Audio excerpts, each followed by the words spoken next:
Okay, thank you, Martin Wale. Thank you. Well, it's good to be back again on the late night show for the closing argument. Today is January 10th, 20, uh, 2025, and we are back again.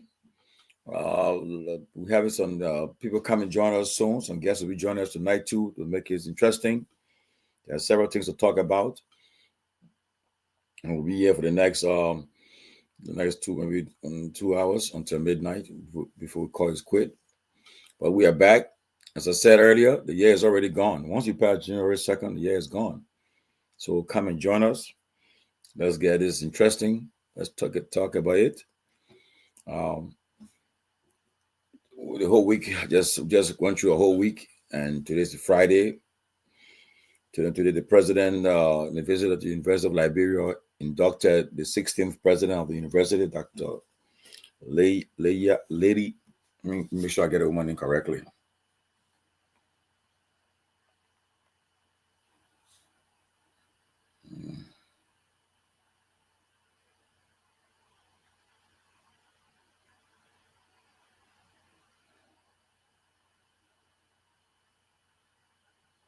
Yes, the president today inducted the 16th president of the University of Liberia, Dr. Mapaya, and he was also conferred the degree of honorary degree of Doctor of Laws. And so LU is back to business. Hopefully, they have new president, and especially someone from overseas. She's married to a Liberian, and there are a lot of expectations. People expect a lot as she takes over the University of Liberia. We expect a lot from her. Um, so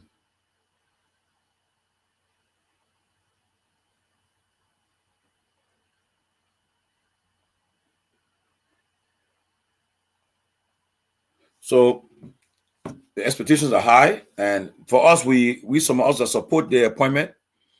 We hope the government will give her the needed resources, the support she needs to run our highest institution of learning, the University of Liberia. And it's important for that because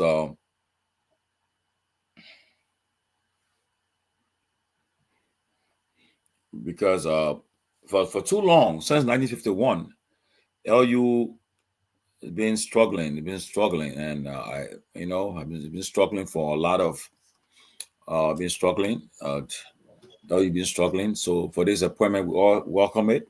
Want the best support for her. Welcome, Duke. Yeah, one of the best for the University of Liberia. We pray and hope that she'll have the needed resources, and so she can uplift our University of Liberia. If you have traveled other Liberia in some African countries, like I've visited University of Legon in Ghana.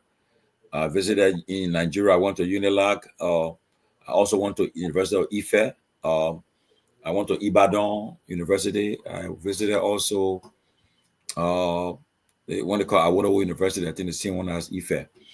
And when you're on these campuses, you realize that you think that LU is just a high school, but we have campuses in St. J now, they said, and in Alfenda. But it's about time that LU is upgraded. And what really bothers me is that great university has produced a lot of our leaders in our country, and the president, minister of finance, the president, our president, they all came from LU, all products of LU, University of Liberia. So you expect that they will prioritize the University of Liberia. Our late president Doe went to LU. He attended LU, and he graduated summa cum laude. I went to that graduation. There was a girl from Gambia who was two of them. She and Doe do the graduating class that year. She was summa cum laude too. But I'll tell you this. Look, maybe people don't know, but when I was in Nigeria, I met one of President Doe's. I met one of President Doe, professor. He's Professor James Tia Tape. He was the ambassador He was an ambassador at the time, accredited to Nigeria with concurrent accreditations to Togo and Benin. Ambassador James Tiatape. And he told me that he was teaching Do. While he was teaching Do, he said Do was very smart. He said he had Edward Slagan in his class. Yeah, I think William Glay in his class. But Do was a very smart man. And for the fact that Do braved the storm to say, look, I'm a sitting president, but I'll go to LU to attend. Even though people say, well, they pass it, but if you watch Do development when he became a master sergeant coming to power, you saw him. He grew up. Do excel. When he was speaking now, it's changed. Everything changed for him, and because he was learning, he went to school, and when he started to get, and he was not ashamed. You have to teach him. You know, one thing: if you don't know it, let people teach you. Don't be ashamed. There's no shame to going to school. And you can be as old as Methuselah. You can still go to school and do your own. You know, so people don't know, but. And don't change. That's why I have a problem with leaders of our country who refuse to engage the Liberian people in press conferences. Some of those who have a press conference, international and local journalists will face Do. You ask him questions, you know, and he would engage them. We see the president will address a major conference press conference tomorrow in the part of the executive mansion. He will go there, stand before the microphone, before the cameras. He engaged the journalists. Foreign and local journalists, you know, and that's how you get to the people. You have the bullet pulpit. You can that pulpit you on when your president having a press conference. That program has been you need no payment to say somebody should pay for to simulcast it. People will be taking that's a breaking news. So you send it simulcast it locally all over the country. People are listening to you, and your message can go across the country. And, you know, but also I pray that LU will pick up. I know, I saw your post. You were very highly supportive of this new president that was inducted today. And I just want to hear your thoughts about her more and what expectation from her and the government. Hey, Chief Tomalin, man, you know, good to be out here tonight on the Lit Night Show, you know, stirring the pot. But yeah, I've been heavily, following the appointment. And yeah, supportive, man. I had the time, man, I lost that video, but I didn't listen to the speech while it was live. But I went somewhere and I saw there was different snippets of what she was saying. There was a part of it that was pretty long. And I love a lot of good stuff. Look, you know, this is what the university needs. You said it the most. You know, the University of Liberia is one of those long-standing institutions that we have had in the country. And when you talk to people who know about the university, and you know, when they're doing the better years of Liberia, they will tell you that the university was that go-to university for a lot of students across the continent, Africa. You know, and so that speaks to the level of standards that university had at that time. But you know what I'm impressed with, Tommy, and I say this, and I'll continue to say this. As again, let me just reiterate, I'm at a point wherein that I speak, from a level of independence, and I know politically we can have our different opinions, but this is one appointment I think is probably one of the best decisions of the president. That and another appointment eventually that time will come and then we'll state it. But you know the university needed a change of pace, and I think that what she brings, the added value, and where the university needs to be, is that kind of match.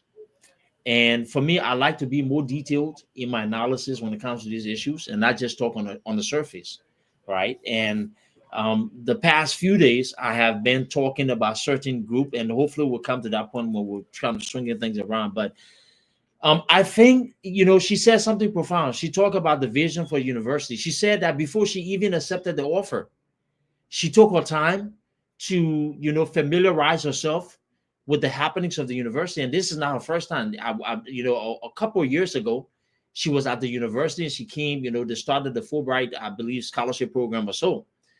And and she understand. But recently, before she took this offer, she took her time to understand the plight of the university, to go to every different parts of it, to see what the challenges were. And she created, a vision for the university within, I believe she said, her first 100 days or so, plan things that she wants to see.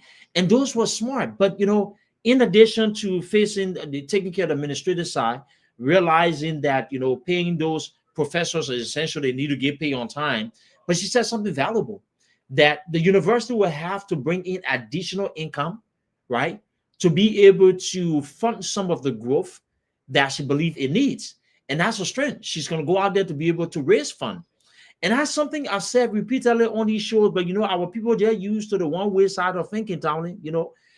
Even in developed nations, the government itself cannot just continue to be that single source for funding universities, college education, or even hospitals. There's a process, in the United States, as we put it, municipalities have their own structure, their own processes. There's a diverse financial structure that or allow some of these universities and hospitals to be able to fund these things, right? And hopefully later on I'll go there, but just to go back to you. But I think it's a great hiring, and I'm really excited about the university, man. If this woman succeeds, and I believe the university, and watch out for other universities, not the private university, the Cottington there, the MEU there, and all these places. The University of Liberia, once she start implementing, they will start pulling students from these schools now, because that's the level of quality that I think she will bring.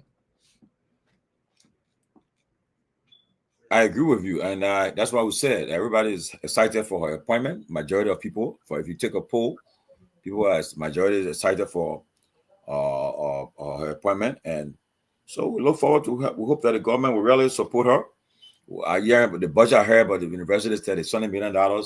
That's nothing for our higher institution of learning that put off thousands of students every year. I don't think that's enough money for them to save for university. I hope they will reallocate. And it's good that President Boyka attended the induction ceremony he spearheaded today. And I'm sure in making our appointment, I'm sure he and our lady sat down and the woman put her cards on the table and told him what she's going to do and her expectations and her support she wants. And once I believe they gave her the support, I'm sure she'll be able to travel to the US and get support from all other institutions here and link us to the University of Liberia. Perhaps we'll have visiting professors there too, coming from the US there to go there and teach. I remember back in the days, back in the days during the administration of, I think, Torgbean and Doe and thing, you have foreign students that came to LU. Yep. LU was people keen to learn, especially our medical school, the AMW, the College of Medicine, the Louis Arthur Brown School of Law, Ibrahim Badamasi Bamagida's School of International Relations. People came there from neighboring countries to come and acquire knowledge from LU, because at that time we were one of the best in the region. But today, our university, people just condemn our graduates, because when you look at the fraud, look at the guy who is the inspector at Commerce right now. Why should he still be in that job? Now, you saw what he did. He took a dead person, and ID number, and went to school. Then he started to boast about he graduated, and I don't think it was right. And then he still holds the position. But right, that's criminality. You can't have that kind of man at that position after he have been exposed. You should be removed immediately. So we want the best for the country. And for me, I would tell people, I may not have supported this government, whatever the case, but as I said in the earlier segment, once they succeed, Liberia succeeds, all our people succeed. We're having investments in Liberia. We want to make sure that our investments are used on positive results. But if the government is not prepared to move the country forward, then I know people will continue to be critical, and so that's why we should all should not compromise that. No matter what happens, if you really love Liberia, be a true nationalist, be a patriot, and be objective, and profess some ideas, some suggestions for the way forward. But don't just be critical and just say, "Well, I wanted to fail," and just drop it. No, that's not our country. Not at all. And Tomalin, you said the right stuff, and I think the university needs more than $36 million. More than that. And I also believe, look, let's agree to disagree, and I'm going to put my input here based upon the practicality of it. I'm starting to have issues with this notion that everything the government. And guess what? Correct me if just listen to me, right? Guess what? I think we need to move beyond that point as a nation. You know why? But then again, the government has a major role in making sure that happens, right? And when I say we need to develop this mindset of not blaming the government, doesn't mean that we can't hold the government accountable. The government is not responsible, because they are. Yeah. I think the president, the reason why this move is supported by people like me, because these are the kind of appointments. The reason why we said that we needed somebody like Cummings, right, to be able to spot talent, bring them and infuse them into a system that's used to this way of doing things, and to be able to insert something different. But here's the point here, Tommy. Yeah. The government needs to start making those kind of changes in key areas. When Amin Bodat came on this same closing argument, and we're on the show going back and forth, and I was just looking, right? When you bring these guys, I kind of pay attention to the level of ingenuity, right? How are they going to drive the process? Is it vision driven, or the same thing? If I'm not sure if you picked it up, but on that show, I asked a question. Yeah. And I talk about small business, and I talk about what is the Ministry of Commerce going to do to be able to, start this engagement with small businesses and see how best they can focus on that end. That was very strategic, right? Because somebody who knows or understands will say, you know what? Yeah, let's look at the Chamber of Commerce. Let's look at those different things that will be able to, have there as an outlet of business owners to understand the different opportunities at Commerce Ministry to grow the business, to expand. What kind of relationship are we building with banks, right? To be able to understand, look, this is what we need to be able to facilitate or actually assist small business owners in funding the business. The level of education, how can we come up with compliance-driven, processes that can be inserted along our financial system to be able to build that kind of credibility, which leads me to this point, right? The university needs more than 36 million. And the government should not be the only reason or the only source of funding University of Liberia or other entities' activities, right? Guess what? Let's talk about the construction of university. And I said it in construction of hospitals. I will come to Tommy. In America, right? When you are constructing a lot of the universities, right, that are being constructed, right? One thing you hear, you see that municipality will say, you know what? Okay, so reason we need the expansion of this university to do that, and to fund it, we're going to issue new bonds, right? Those are debt instruments. You know what it is? They're not relying on the federal government to absorb the cost of funding university, or the state to be able to absorb the cost, right? If even the state going to give some level of tax break and incentive, they're not going to be the major funding agent of that institution. But they use the structured financial system to be able to come up with these kind of, flexible financial options in the strong economy, right? That those private entities, those universities, you can issue bonds, municipalities can issue bonds. And people like you, Tomalin, can say, I got my 401k, I have this other product, I need to go invest in this bond here. Okay, when you buy this bond from the government, we give it to you at a face value of 1,000, but we're going to pay you semi-annual interest, but we're holding your money or borrowing it because we want to be able to fund this project. We're going to keep your money for 2-3 years, right? And our maturity will give you what you pay for it, but over time, every 2 months, or every 6 months, we're going to pay you maybe $50 and stuff in interest and stuff. The point here is, though, these are the level of, of flexibilities and the level of options that we need to have in our financial sector, that places like the University of Liberia, you're growing, you're having this thing, and you say, I want to open a new research center that would be based on science and technology, wherein students can become innovative. But we earmarked that this project, or we figured that this project is going to cost $10 million. Well, the government's not going to come up with 10 million. How can we do that? Well, we have a structured financial system, right? Okay, we're going to issue bonds. You get what I'm saying?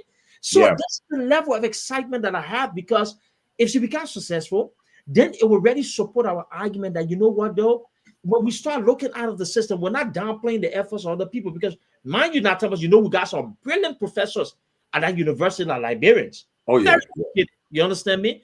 But we're saying that if we can create those processes and we can be able to bring somebody that can show something different, this could be this kind of reawakening call that other people say, you know what? Maybe it's time for us to try something different. So I'm excited about it, man. I really want her to succeed, and I want the university to be able to take the pivot to that path. Yeah, like I said earlier, a lot of people are excited for this appointment. Majority people really want to see some changes, and we look forward to that. And we praying for her, we're rooting for her. We pray that she should succeed. We pray that she's given the support she needs, and that University of Liberia will try to regain its status, but that made them one of the best in the region in the past in decades that ago. That's what we're praying for, and we pray to come with new innovations, new ideas, and I'm sure she comes with a vision. She heard the story about LU. I know she have heard the stories, and she know that his expectations are high. Challenges she ahead of us is not something to play with, and I'm sure she will. I'm sure she know what she getting into, because one thing I can tell you, the Liberian people, their patience is just like this. I mean, right now, and they gave her from this year, I'm sure from 2025 to 2026, if nothing, there's no change, and the people, and then the first thing they will expect that they will say, well, if she starts saying the government not giving me support, she should not hide it. She should come up, because if she keeps trying to hold it in, and then when the pressure comes out, they say, oh, then she said, then they say, no, but why you didn't say it? Why you didn't speak on it? So she should be press friendly, engage the public, keep the public informed what's happening. One thing, if you're a public official, I tell you, do not keep the public in suspense. Always engage the public. Don't hide from them. Once you do it, you won't have much problem, because when they say something to them about do, say but do to us the issue. But we are hearing a few whispers and few snippets. They'll say, well, the man, they was like keep making their own a generalization, their own judgment on you. But if you engage the public and tell them what's happening, people won't have much. But Duke, I wanted to bring something quick. Somebody, because after the show last night, people come ask me today something about you, right? Yeah. First of all, I don't know your political stand right now. What's the future for you? But one thing I do know, I saw you in Liberia, I think twice during the course of 2023. You were very passionate about Mr. Cummings being elected. You went on a podcast, you had your own podcast, and you did a lot of stuff. In fact, your family and all, you took to Liberia. I remember I saw you there. You went in the interior part of Liberia, and you have an experience. I know what you experienced in Liberia. I know you understand, and you have to understand about how Liberian politics, how it works, and so forth. I'm very sure about that. So I want you to, because right now you are an avid supporter of Mr. Cummings. Since the election net, Mr. Cummings has not broken his silence to say whether he's going to run 2029 or not, whether he'll be an active participant in the political process ahead. But all of you guys who were the firebrand, who were on fire for him, who supported him, all you guys, I've noticed that people are wondering what you guys would. The first year of this government just went, so now we're in year 2. So right now people are trying to find out what's the way ahead. Have you spoken to Mr. Cummings? Have you talked to him? Maybe you guys, he said, maybe don't talk. This meeting we're having is quiet. It's not for the public. Whatever the case, and what's the role of the ANC, the leadership on the ground, the ANC Global, all these things. You are one of the face of ANC and CPP and Mr. Cummings during the 2020 election. But since then, people have been seeing your posts. You've been fiery. Sometimes you come on fiery. Sometimes you come as looking as you attacking your colleagues there from the same institution you're part of. Whatever the case, people have been having mixed things. So share with us before the guys come on. At least I give you an opportunity at least to share, give some thoughts about what's happening, where right now. So, Tomalin, great points. I love to have those open conversation. When after the 2017 election, prior to the 2017 election, a lot of people don't know, but I actually supported the Unity Party. And then when that election concluded, I believe that, and by the way, let me just say for full disclosure, I was never officially registered with any political party in Liberia.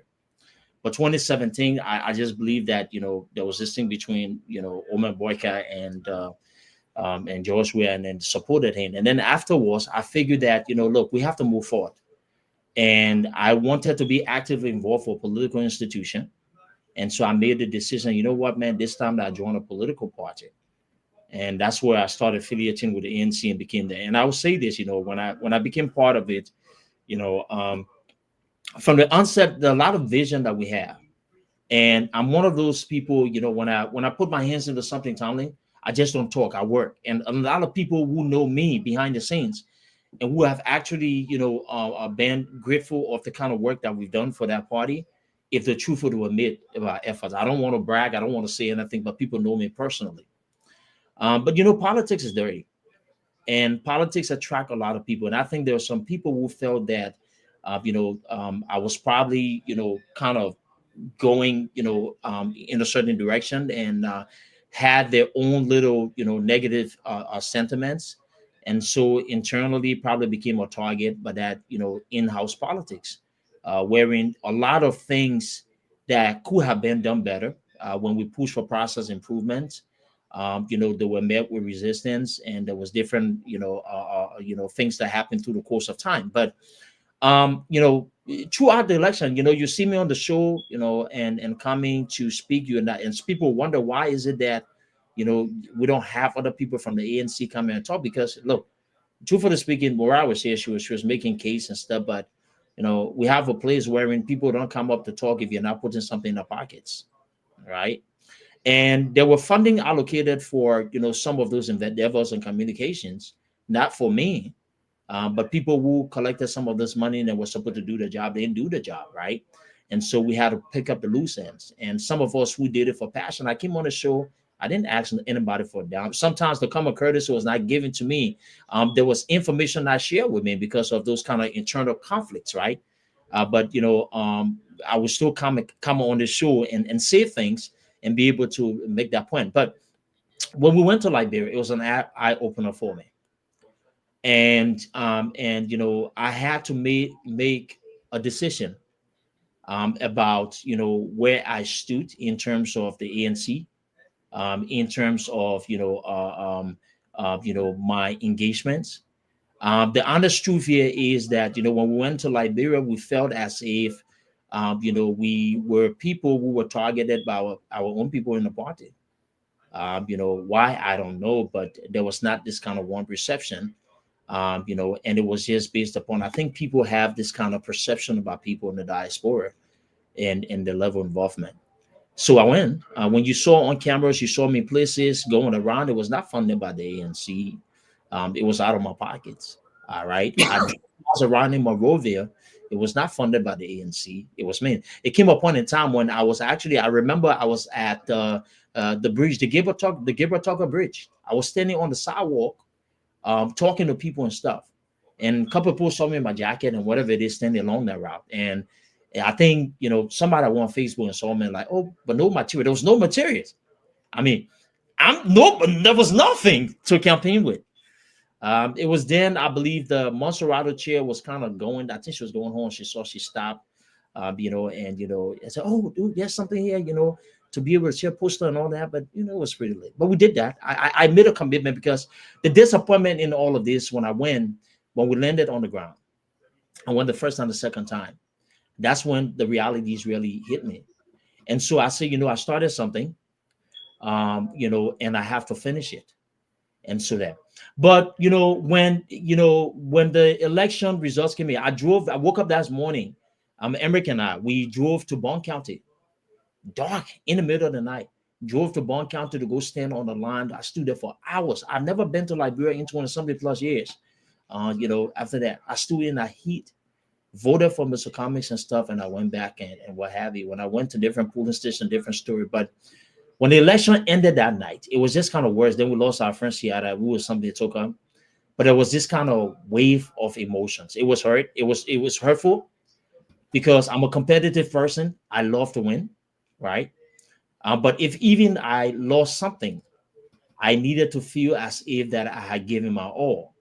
And I have no regrets. I did give my all. I put all my commitment and efforts into that financially too. It drained me. It's not,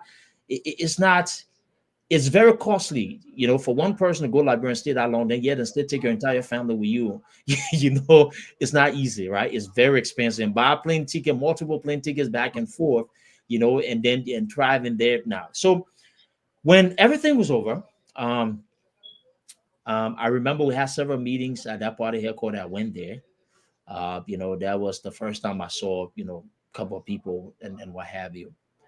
And I went home and I started thinking, Tomalin, people see us out here and they don't understand the level of sacrifices that we have to make or we made.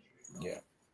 And they just think that, oh, the people supporting come here, they come here talking and this, that, the rest. They don't know, right?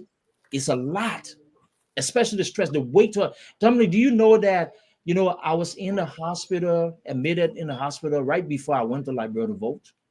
Oh, really? Oh, yes. I was in the hospital for days. And to the point wherein it was just a wave of stuff, right? Because it took a toll on me because the person, everything and stuff. And the people you're fighting for and stuff did not even pick up a phone call to say, hey, what's going on? But dude, one of the things, okay, for me, I've been following Liberian politics. I was Yep. there for my, and I wasn't old enough to vote during Dole time. I did not participate in the 1985 elections. Mhm. I was now of age. But my first election I took part in was the vote was during the election of '97 of Mhm. Mr. Taylor and Mana Salif, them, the 13 candidates. But Mhm. knowing everything you know now, because honestly, right, Mhm. when I went, look, when I went to register to vote in April Mhm. of 2023, Mhm. I had a sense about where the election was heading, honestly, because I went to Magibi. I was registered in Magibi. I went to Magibi. I was in Montserrat era, and then Mhm. I went to Nima Yeah. and went through Bong. But what I found out was that I knew election was between Wea and Boaca. When I registered to vote, because when I went there, you're talking to people. Only people you're hearing were Boaca and Wea names you're hearing, and I was wondering. I said because Mr. Cummings, he and Clarence Moniba, they were one of the most hardworking campaigners. They were going throughout the country to district to district. But I wasn't hearing a name there, right? So I was wondering, so I had a sense about exactly where election might end up because already they were talking about the two top candidates. Mhm. And then Ma was thinking, I said, but ANC, you guys have several fundraisers in America. You guys raise among the parties, you guys raise the highest money in America. Yeah, you guys raise a lot of money, and I knew the kind of people that were involved, and Mhm.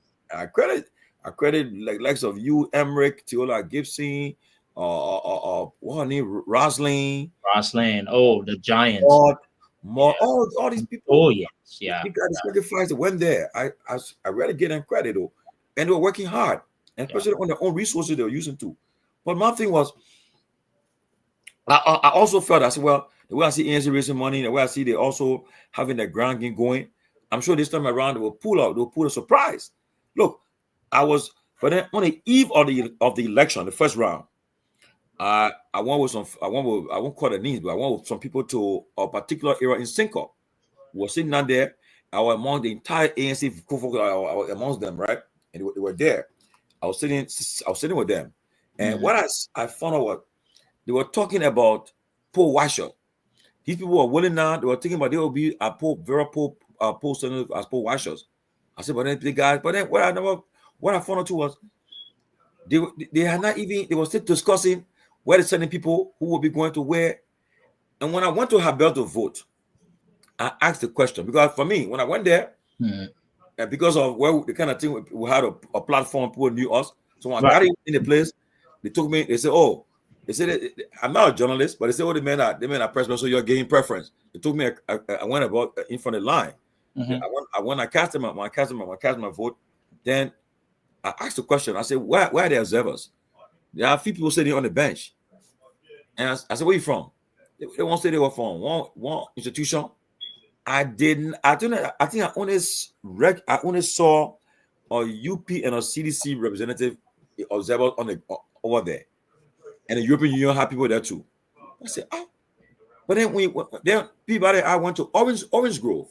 The same thing again. I noticed that, but then because most of what I heard you guys were raising money for were for poor washers to spread to because the NEC announced they gave a list of thousands of places that will be the polling station they gave it. So, but that means you should have more than 2,000 plus poor washers. You are going to be recruited, and I So, heard you guys were going to raise the money to so, pay um, also feed them. But yeah. then How come all this were left empty? So Tomlin, listening. You're welcome. You know, we can get into the whole extra. I know I have my reasons here, but you know, not to really go a sport. There would, you know, at the appropriate time there was something, but we know what happened. I know what happened, but I would just say this: I'm still on. at the conclusion of that entire process, I accepted the fact that I had done all I needed to do. I was very, very excited about the level of efforts and commitment that I showed the ANC over the years. But I made the decision that, you know, leaving from Liberia the day I got in the plane and I landed in Germany, you know, to just take time away. I made the decision that, you know, going forward, I was going to recalibrate and focus on me. And, you know, doesn't mean that, you know, I'm not a member of the ANC. However, I will step back, that I've made a decision to step back. I think that they have their way of doing things that they believe that makes sense for them. I don't think that, you know, I am a very creative, hardworking. I do have. The man going back to your uncle now. And I will come to that point. I do have this thing one second, let me talk to you. I have this thing for process improvement. I really do. At something now, let me say this though. I still support Mr. Cummings. All right. But I think if I did something like that, I would do it on my own, as opposed to being within a structure, because I think politics is a really dirty business. What Cummings gonna run again? And I would do it on my own. So no, I don't think so. That would be Mr. Cummings' decision to, you know. Yeah, but I'm sure you have talked to him. I'm sure you have been talking. No, hold on one second. I think part of the reason why I started having issues with people in the ANC is because I'm a straightforward person. You know, I uncovered, you know, some bad behaviors. Wow. I spoke against those things, wherein I refused to, you know, have funds disbursed. Those kind of things that brought some issues, and you saw the first time when Liberia, a group of gangsters tried to attack me at the party headquarters. Oh yeah, I'm gonna be you. Yeah, internal. Well, they were not going to try that thing. Do trust me, man. I trust myself. Trust me. I've been there, done that before. You know. So, but you know, I look. The ANC will continue to build, but I don't think it's an institution that would benefit from, you know, what I have. And I think it's time for some people to rise up to the occasion and do what they need to do. But, you know, do I see myself trying to be involved with political parties in Liberia? No, I don't see itself, you know. But I do support Mr. Cummings. And Mr. Cummings woke up today and say that he's going to give this thing a run again. I'm going to be there, but I'm not going to be in the structure. I would just kind of focus, you know, from my own endeavors to be able to help his effort. But yeah, that's where it stands. It doesn't, and you know the funny thing this man said, Tomalin, because I think I keep saying this, but you know, we're so used to bad politics and people something else. So look, let me tell you this. All right? If you think for a second that because Duke something here that means you suppose the Unity Party, you're making a mistake. Look, let me tell you, the Unity Party would not even feel comfortable with me being in the circle. They were not. But then you got an option. The tail lean. No, forget the tail lean. That's something here. People didn't get a movement. No. So listen, but you know what? That tail lean does not exist. I want peace. You know what? We sat on it, but people listen. You sat on the show. Oh, that didn't want to have food coming. I mean, do you even know how we got up to get our meetings on our own? You know how he fair himself. You know that. People say this thing. They want, why you made me fool? I got up and spent thousands of dollars. Okay? Thousands of dollars I spent taking my family. As a young man, I went in that country. I didn't have to bend my back over to nobody. Okay? Nobody will tell you someone do what in Liberia here. We put minutes on his phone or we give him gas to drive around. You know, I'm a very prideful person. You hear me? And I have friends. Look, Samurai Water calling from CDC. Childhood friend. Good. Samurai come to the States here. Easy. Nothing abono. My auntie, that changed my diaper. You ever one day saw me in Liberia taking picture there with Nora? No, I'm not that kind of person. I'm fine. Okay. Where is the fin now? Wow. What are you talking about? Bono, my mind's a Bono. Uncle Elijah is my grandfather's younger brother. Okay, Nora used to live with us, you know, and there. These are people who took care of me as a baby. Wow. You ever saw me talking that thing? No, because I'm a very prideful person, and in a way, I love to focus on myself. You understand me? I had calls from people in our country. You know, ask Kev. But for me, decision was not about somebody influencing my mind. And that's what I try to get. People myself saw in Liberia went to the show that day, you know, to talk. When I left. Okay. And so the moral of the story here, Tommy, is this. You know, I don't, let me tell you this, right? I don't really, I really look, I'm very hard-headed. I'm a tough talker. I left Vulcan Byway. I got bad mob. You can't win me. Trust me. I know how to be nasty with people. That's my kind of politics. I don't back down, right? But I'm also this kind of junkie for process improvement. We live and learn. We made errors in the last election, but trust me, it was not the fault of the people in the diaspora. Okay? There were a lot of factors and stuff. So overall, no, nobody backtracking, nobody supporting no uncle here and this, that, the rest. I know Pewee wants to say that. No, not at all, my man. You know, but what people come in, people look, me be from with you guys.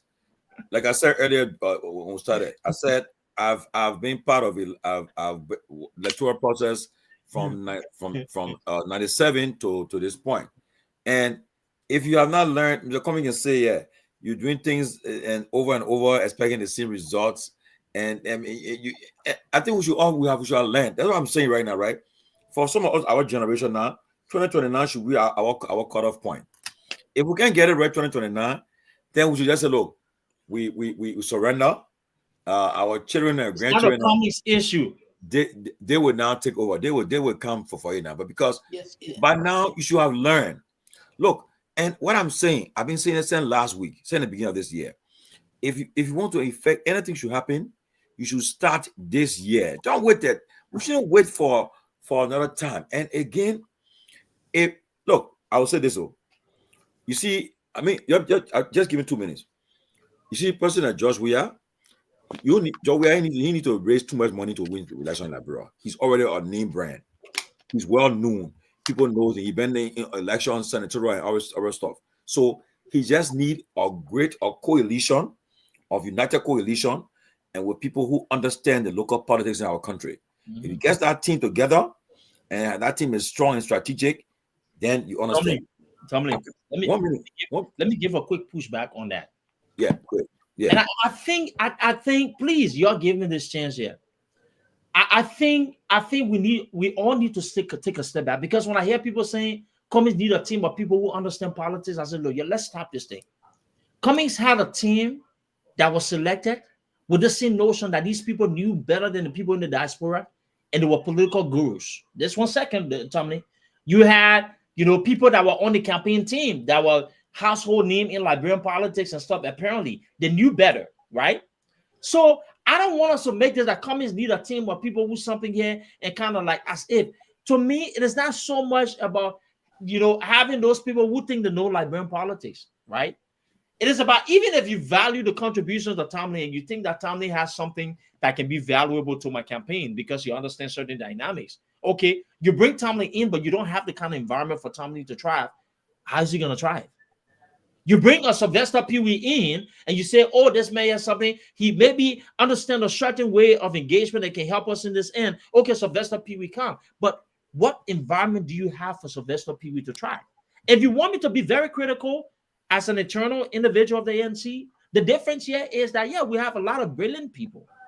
Okay? But I think the difference here is some of these political parties, to a certain extent, they create environments for the people who know what to do to be able to thrive. Okay, so you can bring the big players, my brother. But don't forget now, when they came with the CPP, right? You know that the reason why they came out with all that stuff about what they should do with black voting, because at the time, right, the guys in the CPP feared that Cummings came out with this thing. The voters, he said he should do the voters perception survey, which was the VPS. Yeah, the VPS. Okay, people, and mind you now. people first kick against it, but then when it went forward, then they say, "Oh no!" Then they came out with black voting, all kind of stuff, all kind of things that were coming in the picture. We knew that at the time because when you talk to them, so when I say, "Oh, I beg you, yeah," so commission should go and buy the delegates there and get a nomination. So they were in fear. Then I won't call into another top official of the former government. Somebody said, "So one the person said, man, what are you giving the man for?" They said, "Man, I beg you, yeah." Everybody getting the money. The man in one country. We get the money. He in one country. The man is making his coming making inroads. So I come in Pewee. So okay. The person told me said the reason why we'll get a man hotter. So because the man making inroads. And to be frank with you. And so enough, the people realized that coming, maybe he would have if the way they were going, if they had continued, maybe he would have come up, you would have won a nomination, whatever the case. But it shows you that they don't want to come up with this thing about temporary document, figuring document. We knew straight now that they had their own agenda now. Their target now was this man, we giving the guy a chance. So now, but listen to me now. After they bring from the CPP, right? Now, but that's how most people believe, right? You guys have resources, okay? As compared to other parties, you guys have financial resources. You guys raise a lot of money in America. You guys, the guy won the ground. But then, I think the problem was, it depends on who you guys, how your strategy, how you study your strategy to tackle the various counties and so forth. Okay. And when I come here, and then what I found out too, I think you guys were just, you guys were not really navigating the political landscape. Like that's not true. That's the district in Liberia. But guess what? Can you tell me that you have 73 people in the 73 electoral district? You have a person in all the districts. Tell me. Listen, my brother. Look, I come in. Do before you come in here. Yeah, go ahead. Let me. Yeah. Yes, I think first and foremost, and I listen to you, Doug. I have never spoken in a condescending manner towards your participation or your support to Mr. Cummings. On a serious note, one person that I can recall, even in Monrovia, when we interacted, I said you play a very firm role and you're very consistent in terms of your support to Mr. Cummings. And the fact that you even stand firm to be a fellow and bringing another fellow down, that wasn't a huge thing. It's difficult for us to do these things. Like we have from the end in Lofa. So I respected that role. But let me say this, moving forward, it's going to be a very critical process and a very difficult one, if you will, for Mr. Cummings. And that's the reason why we're hearing different story now that he's even trying to disengage from the politics. Mr. Cummings will be almost 80 years old when 2029 is around, almost 80 years old. So we have to be, and more folks, we are not even focusing on that process. We just concentrating on Ambassador Boaka, the current president. Oh, he's old. Mr. Cummings himself is now in his 70s, if you will. So we will have to be very strategic as to how we want to engage this process. And as per those individuals he brought before around him, and many of us refer to those people, some of them as a recycled politicians. Even remember, most of them, and I mean, some of you here in the diaspora contribute with the people, folks who listen to you, they will trust you. You will go with some huge level of embodiment of integrity, unlike some of them that have been consumed in the line of corruptions and this, that, and the rest of it. And so it's not the issue about who. One of the basic process is that the strategy deployed at the time by Mr. Cummings and his inner cycle around him. Because to engage in a politics process in Liberia, number one, you have to be likable, winnable, to get into those kind of a contestation. And where I saw the gap, and I saw most of the leakages, if you will, is that you didn't patch most of those things, you didn't engage. Instead of those, most of Cummings' political strategy or the process of engaging into those things or indulging into those things were just basically on Facebook. People were more effective. Most of them were effective on Facebook. For instance, as if I spent most of his time here in the U.S. I understand, he was the CDC chair here in the U.S. and the rest of that. When he went, he was now engaged into the propaganda process of community. So we needed to remove ourselves from looking at the kind of a retail concept of the politics and trying to decentralize the thought process about what the strategy is about and how do we engage the 15 political subdivision of the country as to the method you try to deploy. And that's one of the things I heard Cummings. And that's, listen, Cummings, this first election, it rose 7%. As compared to the second electoral process, less than 1%. That is a significant blow. And I see part of the reason why you're trying now to openly disengage from the political institutions. Now, the strategy moving forward and the process that we try to project about this terror lane thing is not coming from it is coming from the concept that most of our activities now, because what's going to happen if this year is going to end in December of this year, we're going to come back. If there's nothing significantly or dramatically that we're going to improve in terms of infrastructure process in the country to see that the Joe Biden Unity Party administration has done something extraordinarily huge. The folks in our country going to begin the process now considering who's going to be the next president. The attention will now going to be focused on Ambassador Weah. Now, the discussion we intend to have is if that discussion is being tailored to Ambassador Weah, and then why is it that it's falling from the rest of the region? So we're now trying to come and fit in the process of saying how we're going to control the process of the politics to determine if those that also say, hey, we don't want the Ambassador Weah side, we don't want the other side. What's the option for us? We can say, okay, we have do. It's going to be our option.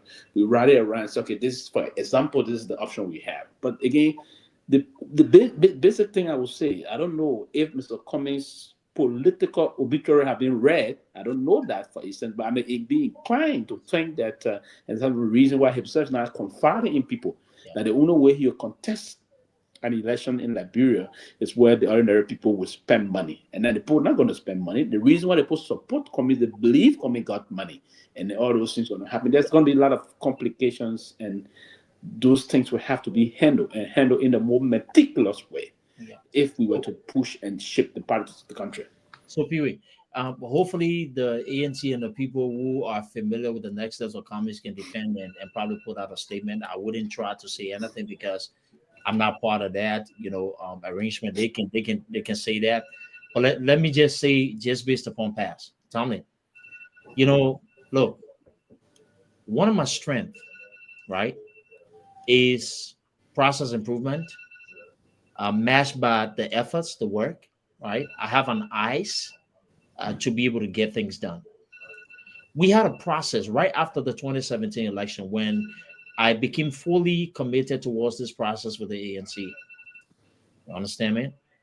And I know in the diaspora of the ANC Global, we figured that Liberia was a youthful population and we needed an experience, right, that was going to be, driven based upon that, right? In different segments, not only that one sector, but different segments of it.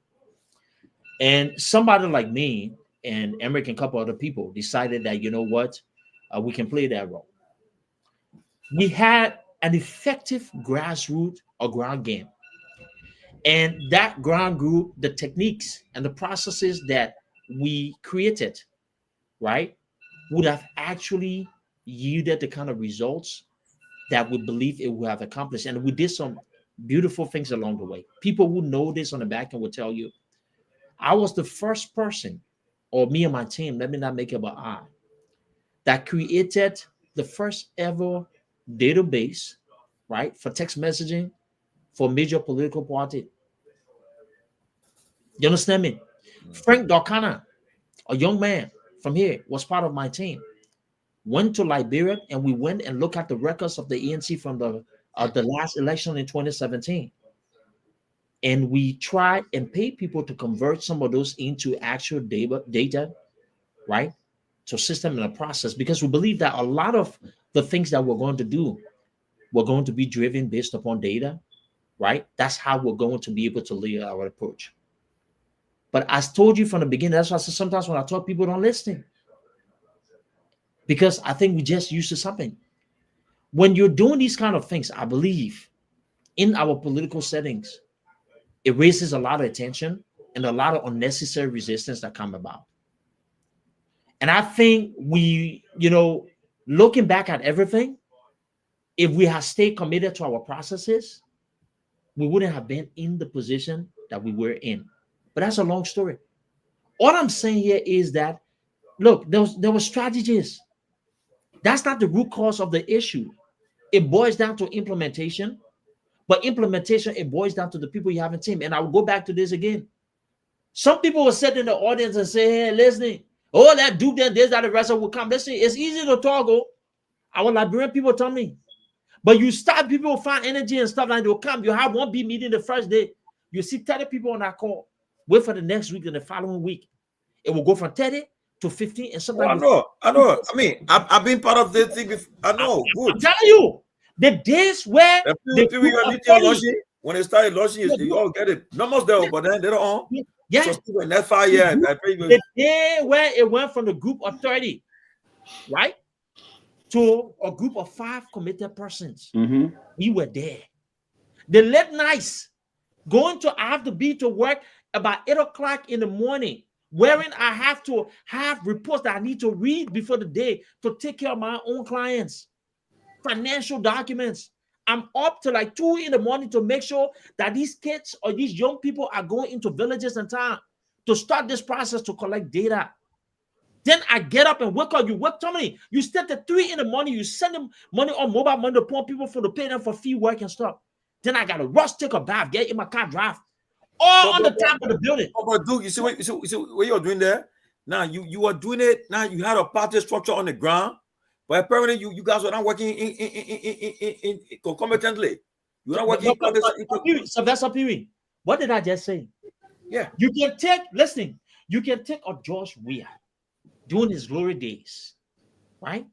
And you put George Weah on the Lone Star like we saw.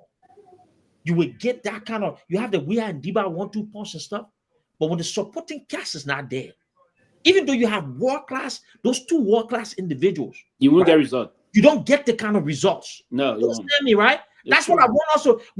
Let's be critical in the way we see things. You see, let me say, I can say all about the CDC and the Unity Party. You know, one thing I plan on doing is to be very objective now and be open-minded about other parties. Good. That's what I want to hear. Good. And the reason why I would say the difference is those political parties have people. Look, you can get up today and you talk to a young man in CDC.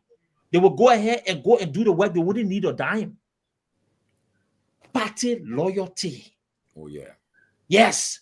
The ANC does not have those kind of people. I said it last night, but then you put back on it because I said it. No, but listen now. You see, look, with CDC, right? I'm telling you this. It's no secret. You have, they got two kinds of people. They say the Weashans and the Seditians. The Weashans are people like my brother Kev, then, right? I don't care what you can say. They would not, even if we are blown to the I remember in Liberia, we are told Kev, say, Kev, you can't just be there all the time. Because now you gotta be a little bit objective sometimes. We are told that they even you can't just be one way, no. You have something gotta be objective a little bit at least. You know, but let me 2029, right? GM will be 85, Cummins will be 73, we will be 63, Kun will be 51. These are the people then that will know that might be running. Kun will run only if the GM is now in the ballot. Okay? And people more likely saying that GM will be 85, he'll be too old to run. But so it might come to a race between, let's assume that it comes to between Cummins, we are Kun. Now, we know. But I can tell you this, and I repeat. If you, because look at our political landscape, if Weah is on the ballot, I can tell you he will definitely be in a runoff with anyone. Of course. Because of his base.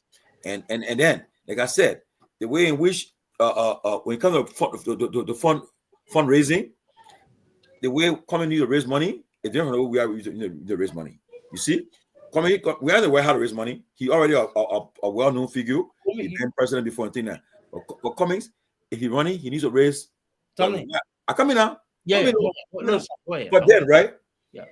I know Mr. Cummins, if his 2 tries he made an election, we found out that people may have cheated. When I say may have betrayed, no one cheated him. No one. I come in Pewee. Nobody.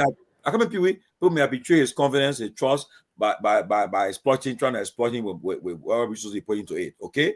Now, I'm sure now he's holding back now, saying, look, I'm very careful how if I would do this thing over, I'm not doing it the way I did it the last 2 cycles. But it's different. It is the time. And I believe 2029 might be his time or critical. It's a time that he has or she will strike. He might be striking distance. So if he thinking about doing this over, he got to make sure that this time around he put together a real team of committed people who you know. But Pewee, I'll say this, Pewee. You keep on saying it, Pewee. I repeat, I maintain it. 2022 election, Pewee, was not a free and fair election. There's no way Cummings got 1%. It was not a free and fair election. It was not. And that's why I say I don't want to go into the nuance. It was not free and fair. You want me? Let me also say this, right? Pewee, example, right? A particular polling precinct.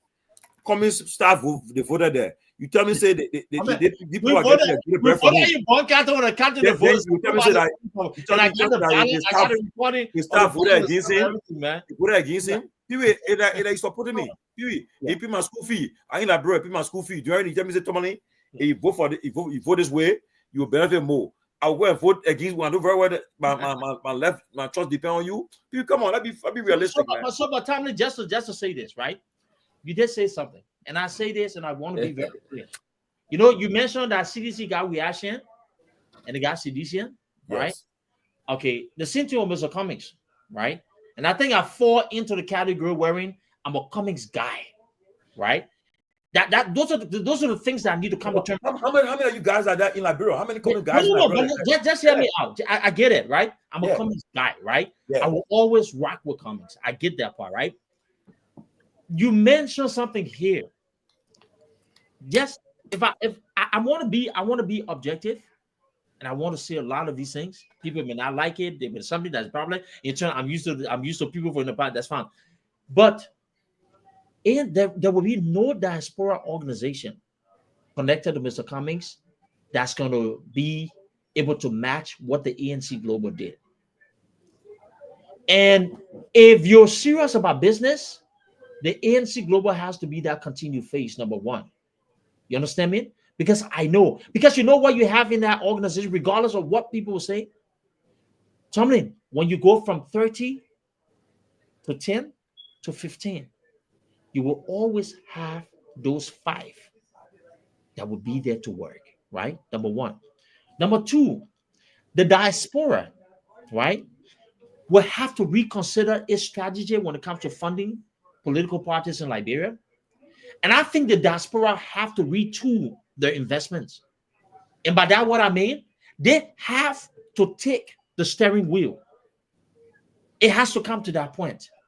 You understand me? Because I think the diaspora can be more effective. Look, tell me, if what people from the diaspora did was replicated, there was that kind of match process, by now, this doesn't mean there was not committed people on the ground. I wouldn't want to say that and take that from them. But it was that if there was this consistency, there would have been a massive result. So as part of that process, there has to be this new method of organizing by the diaspora that has to now be a process wherein they will have to take a full control of. You know what I mean? Like me. Somebody like me will have to be committed to going into a town like into Sinjay and sitting there and talking to people. There has to be a rotation. There has to be continued progress. But these processes will have to be driven by people who really wants to be a part. Because if you just make that process or put it on the shoulders about, I'm not going to say much, then there's a problem because we don't have too much room. I think the CDC period and the guy, people will jump up and then they'll go jump away and stuff. And I think we can create that kind of base. But those are the kind of things that, but for me, I wouldn't want to, I would be honest and I want to be, I don't talk to people in the ANC within the something. I think they're going to a different structure where that's the business. It's totally fine. But I'm going to, I'll continue to say this. I am my own independent person, right? And, hopefully maybe around that time, if God give us that continued presence or whatever it is, maybe I will want to experience politics from a different perspective, maybe I'll be able to work with the National Election Commission. Who knows? That's something I really want to do. Maybe be a pool watcher for NEC. I would really want to do that kind of stuff. But, I don't know if I want to go through that again, because I think, no, tell me, I think there's some of us who are value addition to political parties. And I don't think that people understand. People take that for granted. Let me they will have actually benefited from it. But go ahead, Sylvester. Yeah, dude. I think the diaspora Liberians didn't really. They will have to double up their efforts. Exactly. The diaspora Liberian will have to double up their efforts. Exactly. I don't think I want to agree with you on what you just said. I think in terms of the way they operated with Mr. Cummings or other political institutions, if you will, they didn't. For instance, how many diaspora Liberians went back to do voter registration like Q did? Doug? How many of them? The basic thing here is it's not the process about calling someone you sometimes have during the winter. You have this political program, this whole adjustment by the party for the sake of coming together and other things. You have to manifest that per your action. It has to be manifested. Now, the process about getting political power back in the country, it is the process of huge political mobilization. And that mobilization, now, the mobilization of resources can be done here. But to actualize that... Who put that thing on the screen? Right?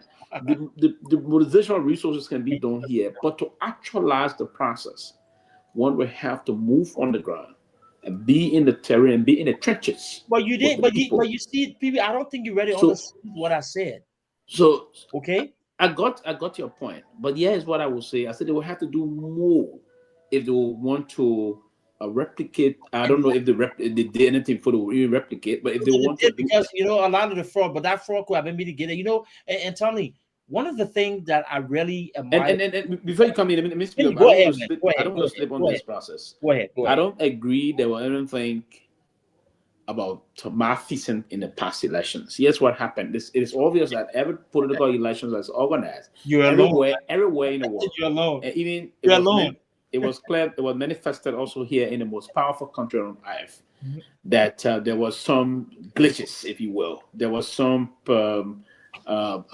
issues, irregularities that is spoke of, and a lot of technicians, folks, pundit, and the rest of it spoke vehemently about the process. That they even tried to debunk what Mr. Trump said, former President Trump and the incoming president of this country, that the election was rigged in Biden favor, and then most of the analysts and pundits came out and dismissed that process. They say yes, they agree that there was some irregularity, but those irregularities did not have the potential of coming to the results that there was a process that was a rigged in favor of someone. Now, back into our country. I took time. I was at the elections in few counties, crossing up that the election day, Lofa, Bauman, Gibi, and the rest of that. But particularly in Lofa, we observed Lofa, these are difficult terrains to move sometimes in terms of flying the road to get those logistic in those areas where they need the guy have to go areas. I think you spent some time outside of Monrovia when you went to Liberia during the campaign. So those areas sometimes you observe it is some political institution may not have their pool washers in those areas. Now, but the process about rigging an elections, it is a very organized process that will have to be done systematically. But when you see some petty slippages and some pop holes in the process, that does not equip to the process of rigging an election that will lead. Listen, this man just benefited. It was an unintended victory that he got. It was not intended for this guy that went to this process. He got the vote the way he got the vote just maybe by some kind of a process that everyone got engaged with. But it was not a rigged elections. Mr. Cummings process about, and that's why people believe because Cummings got 1%, Tomalin here he still would not relinquish this fight that the election party. There was nothing. What happened to Mr. Cummings was that Mr. Cummings and his party failed to win the minds of the people of Liberia. Oh. Mr. Cummings and his party failed to strategically engage the Liberian people to get the needed results. That elections. The past 2023 election was never a rigged election. Let me introduce something quick, right? Yes. Now, we're talking, right? Let me say something. guys, do you guys believe that you also need individuals, right, that are influential, who can influence votes? Like I give you an example, right? Take it or leave it. Senator Sir Joseph, right? This man, he broke record. He had 300,000 plus who were in Montserrat, the highest voting bloc, voting for him as senator. In fact, there were some people that went to the vote and said, well, I'm voting for Sir Joseph, I'm voting for CDC, for we as president. Some people did, right? Sir Joseph vote he got 300,000 plus. In fact, I went with him in District 4. District 4 fell second round to UP. But Sir Joseph did win. He did win in that era, District 4. But because he wasn't on the ballot again for this. But we are going to vote him much rather than Sir Joseph. As what? As senator? No, as president. In the presidential race. He got to vote him much rather than but as a senator now, you're only but listen now. Sir Joseph on the ballot for the first round. He got 300,000 plus votes. Now, I think two districts, I think one or two districts that CDC lost in the first round. The first round. But Sir Joseph won the district as on the ballot. So now, when Sir Joseph, when he was not on the ballot for the runoff now, CDC lost the two districts. But then people say, oh, well, because of the incident that happened with outcome and so forth. But yet and still, it shows you that he was influential. Now, Myean, right now, as we speak, right? You want people, you don't want to depend on you as a candidate yourself. You got individuals who is influential. Right now, I think Sir Joseph, I heard they are in Lofa for the last month or so. I've done some projects there with the roads and other stuff. Even in the era of Montserrat County now, the New Georgia era, the roads and things, and also doing distribution and so forth. So now, person like Sir Joseph, Pewee, you are no politics, right? You don't want to. You think you don't want to have you on your side, or come 2029, or right, or have you on your side. You don't think so? You shouldn't just like the dude was saying, the political gurus there who the poll knew they failed. No, but you gotta be strategic. Be strategic. You need people who you know they are able to give you votes. They are influential. If you just take people because of name and you give them resources, my man, trust me, they're not going to give you the results. And politics is results oriented. Politics is local. And I'll keep telling people, you got 17 electoral districts in Liberia. If you get it serious, the counties you want to put more money in, Magibi, Bonk, Montserrat, Nima, Lofa. These are vote-rich counties. But if you want to get more votes, get your resources, your vote from these counties, put resources there, you'll get results from there. But if you decide to just cycle, and the people are saying, I think, look, and Duke, look at you. You say you imagine you from the diaspora, but you don't want in the interior working.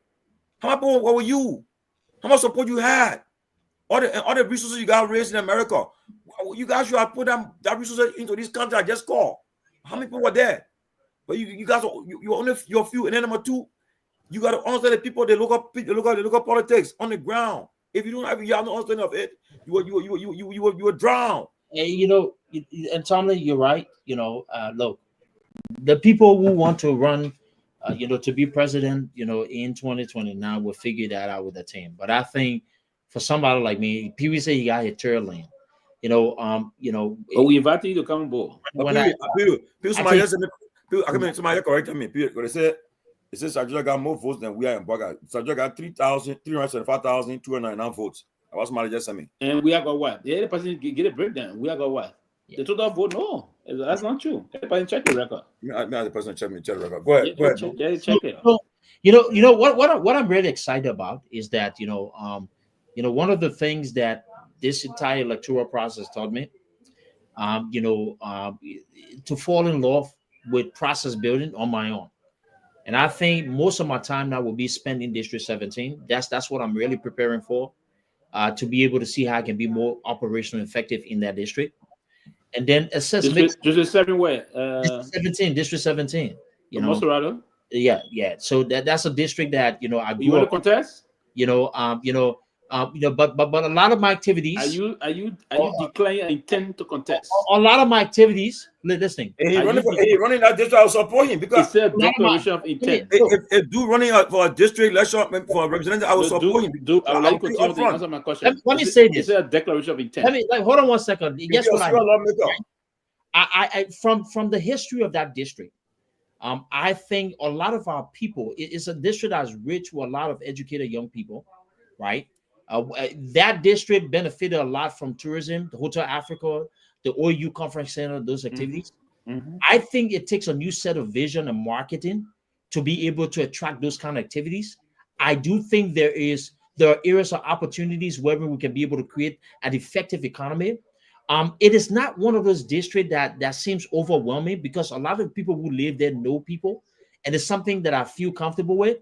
But I think, just looking into the future, and everything that I've observed while being there, and still the low conversation that I have, I think there's a conversation, right, that can direct a new path in District 17, and perhaps that path could possibly start with a process, that I think can attract a new wave of leadership in the district, because right now it is lacking, right? And so, but we'll cross that bridge. But I have some things under my sleeves, and some of the things is, I want to start, working along, establish some level of pilot programs for young people. I want to start some form of mentorship. I want to be, involved in the different schools there. I'm actually working on finishing, a basketball court in the area. That's something that I was really, really into. The man telling you indirectly his intention. I have a vision. Right, I have. You got my support. If you're running for, don't hide it. Don't shout for it. We will eventually make our decisions, right? We'll eventually make our decisions, But that is similar ball talking. Seriously, right? Look, Pewee, I'm not saying because you're on the show, right? But be from you, when it comes to people who are ready, when it comes to people who are passionate for the change. You see Tiola Gibson, you see Roslyn, you see Ahmad, Duke. These people took their own personal money, right? I saw it. I witnessed it. Took their own personal resources, took down from their job, their family. They went to Liberia, and they put in the work for it. Now, they would do work for coming state election. If do work for himself in that district, who are running against him, they must stay strong because, he was passionate and he was there. He was intentional. He was there, right? Don't be ashamed. Don't be afraid. Come on. There's no shame. Because some people say, when they say, you're running, and they say, they don't talk it now. Let me say this real quick. Please allow me to land on this point here. Go ahead. I am very familiar with District 17. I'm doing one of the most critical periods of that district doing the Ebola. Who's that right now? DJ Blue? Blue is there. Blue, you in there? But listen, I'm not somebody who just showed up. And let me just say this publicly. Let Juwan indulge do already. During the Ebola crisis in District 17, where everybody ran away, people are dying in that district, I funded a process. Right? You must say you return enough for these people. There were. Listen to me. There are records wherein I financially sponsored activities, especially with the health team. There were young people who risked their lives to be able to help. There are evidences of family who survived because of the interventions that we carry on in the district today. The leadership of that district, people who were elected in that district know my name. In fact, when I was doing the thing during the Ebola time, they asked me, are you doing this because you want to run? I said, my people, I have no intentions to run, but I really care about the district. Now, as a young man, growing up, coming from CWA, after that, when I noticed young people in the district needed an outlet to be able to engage, at the old LEC place that to this day, my name is still written there. There's still trace of that basketball area we set up. Me along the people, a lot of the men, and that's why I want to pay homage to, the late, or Jawara and this young man. Those people were able to build that area as an outlet for young people to play basketball in that area. Today, when I walk on the road at the conference center, the Prefab Junction, not the Prefab Junction, but that hotel road there, right, by that police depot. You understand me? People recognize the work that we've done. So, eventually we will try to see what the angle may go. But, the overall, it's not just about politics. I think there's this newness when it comes to marketing the strengths of those different districts.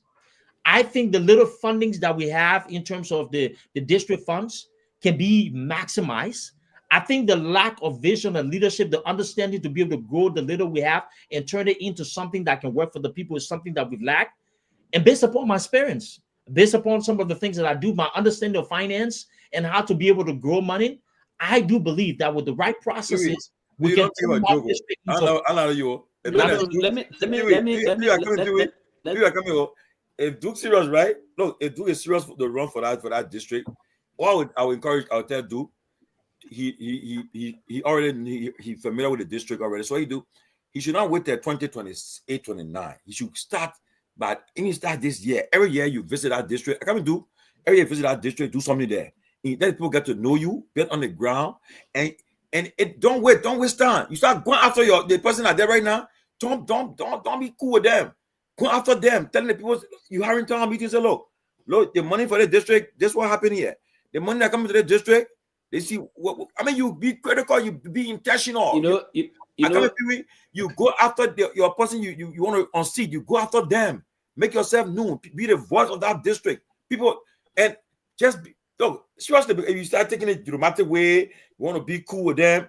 They will just play on you. But when you start being direct, deliberate, and exposing the corruption in the district or the betrayal of the public trust, people will look forward to you. But if you don't waste time with it. The district, when I listen to him just on the district, the plan even former presidents have for that district. Imagine they want to create a modern city in that place. That's what the Unity Conference Center is there. It's very terrible now. The Hotel Africa. And the first time we'll try to build a crossover road connectivities, but it didn't work eventually. But the history of that district is a very good thing. Duke is trying to hit the process. He hasn't come up openly to tell us that there's a declaration of intent. When he announced the declaration of intent, that we're waiting for the day to come. I may not have the time to rest and vote in that district, but what I would do is I would give some moral support.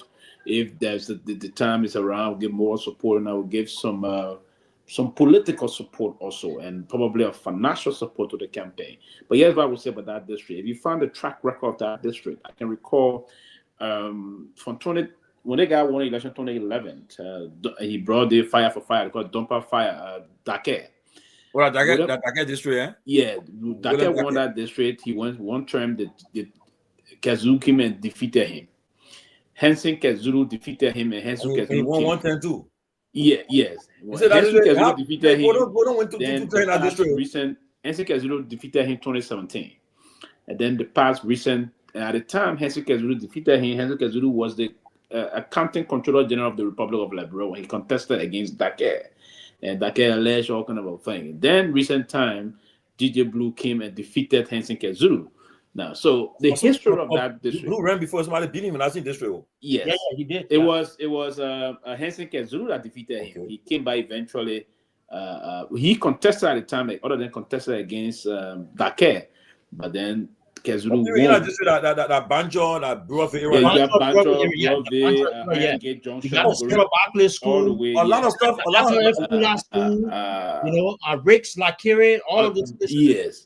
Yeah, but so, the reason what I'm saying here is that the district is a kind of an open-minded district. It's kind of young people that are very, very much up to the date in terms of the politics and all those things, right? So it's a district that is critical, and they love to see people with bright ideas and the rest of that. Duke is a very progressive young man, and with his thought processes he brings to bear, what he's going to do is to forcefully do some representation, and they want to see reasons to see some of those things. If you can have DJ Blue elected representative, of course, my dear brother can go and do better job for the people and try to project more positivity to the process. Now, what I will say quickly before I end here tonight, the process about what we intend to move forward, and the reason why we are creating this tail lane is not only for the presidency, is to revolutionize the process about people that's going to go in a house, to have a man set to legislate on behalf of the country, bring some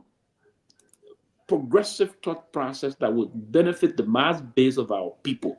We don't want to see folks that will come and say they're taking money to remove a speaker illegitimately. No, we want people that will have the balls, people that will be independent, that will project a more robust policy prescription towards our country forward march. So that's the kind of a thing. It's a great decision to do on a serious note. And it's the beginning of the country moving on. And part of this, to have capable men, competent men, qualified men, declaring their intent to contest for legislative seat is an extraordinary, productive move to push the country moving forward. It's a very important thing, and I can assure you, you're going to have a lot of great time on the process. But my advice quickly to you is that you have to spend, too many said it, but you have to spend some time in the country.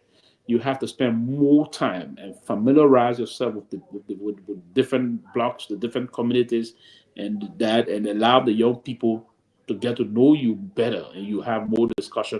While you're here now, you are engaged also. You always, I think, take some time, but you can be in and out. But beginning 2027, I want to be that you have to take some time and then move OSB there for some time.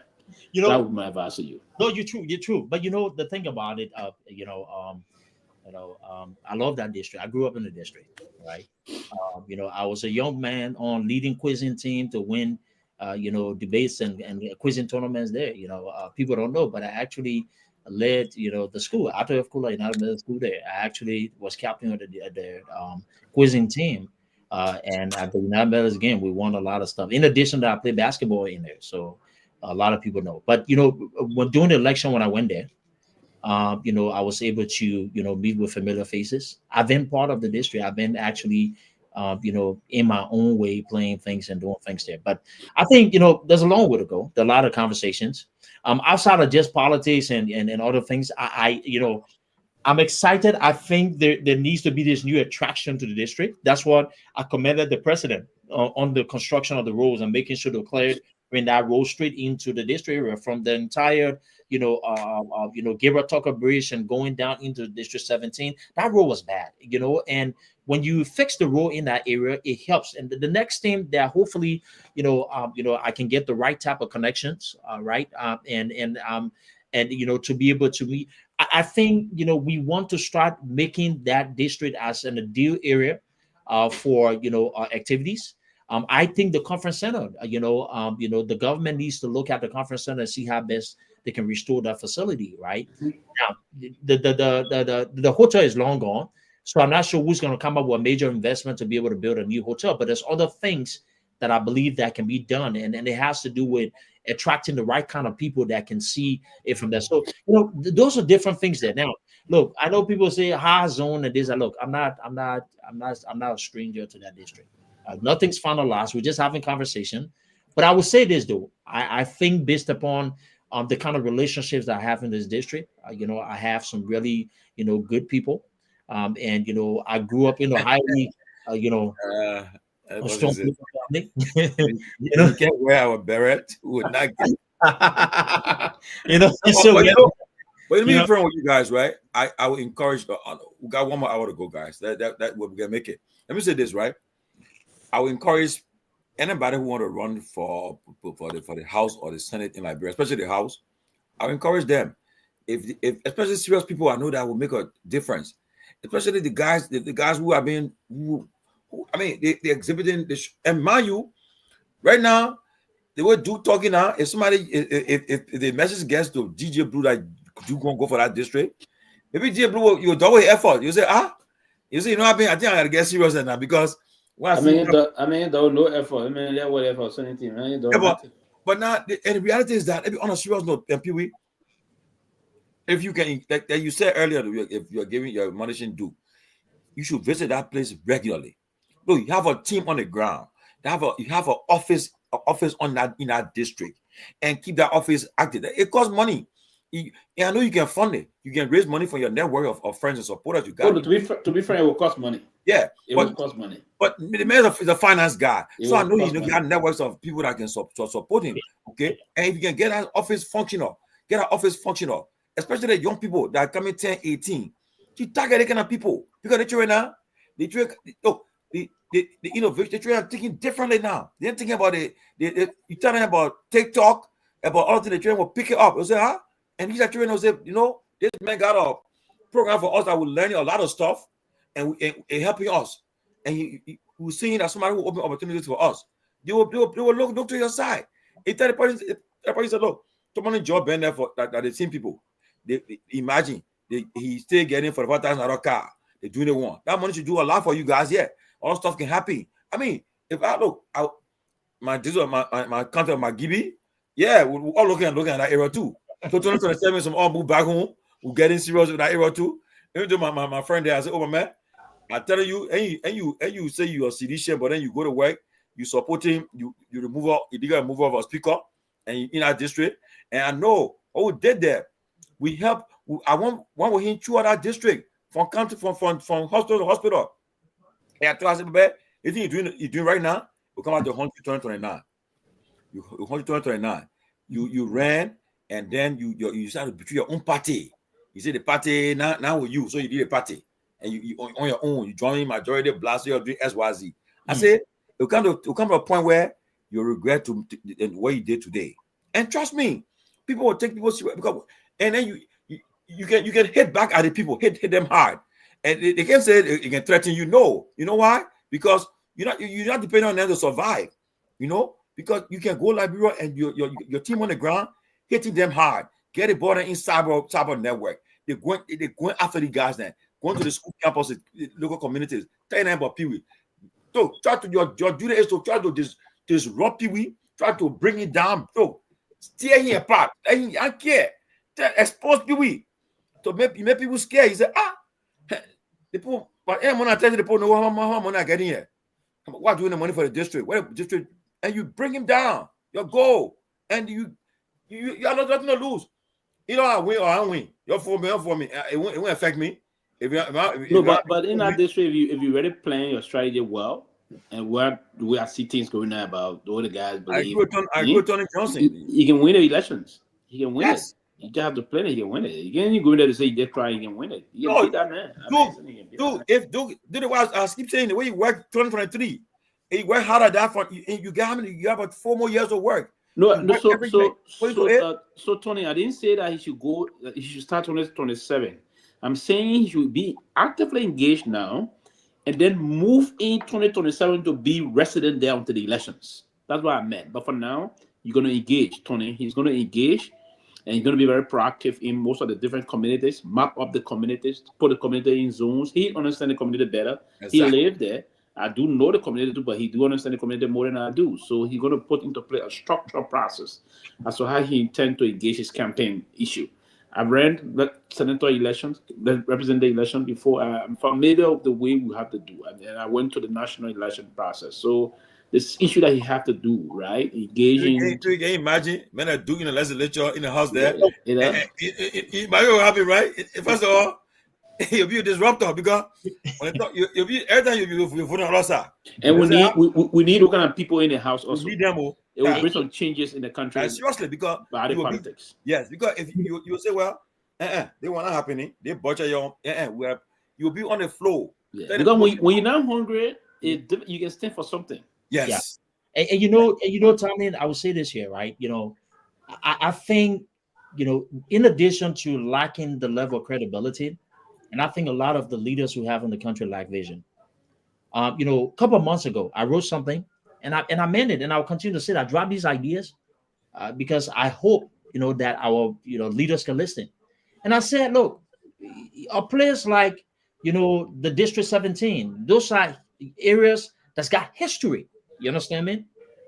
And I said, one of the ways that the government can start looking at decentralizing development is to start seeing how best we can strengthen the financial sector of it. Create bonds, and I know some of the concerns people will have with these bonds is like, okay, will we get our money back? Look, yes, how you do it. You already have, U.S.-based companies that's doing auditing for the central bank in Liberia. You need to find an investment, a banking firm that's going to be able to create the process and put a certain amount of bonds. Reach out to the diaspora as a listing. If you're in District 17, we have social bonds here, right? And our intent is to make sure, look, This bonds, you can get it for $500.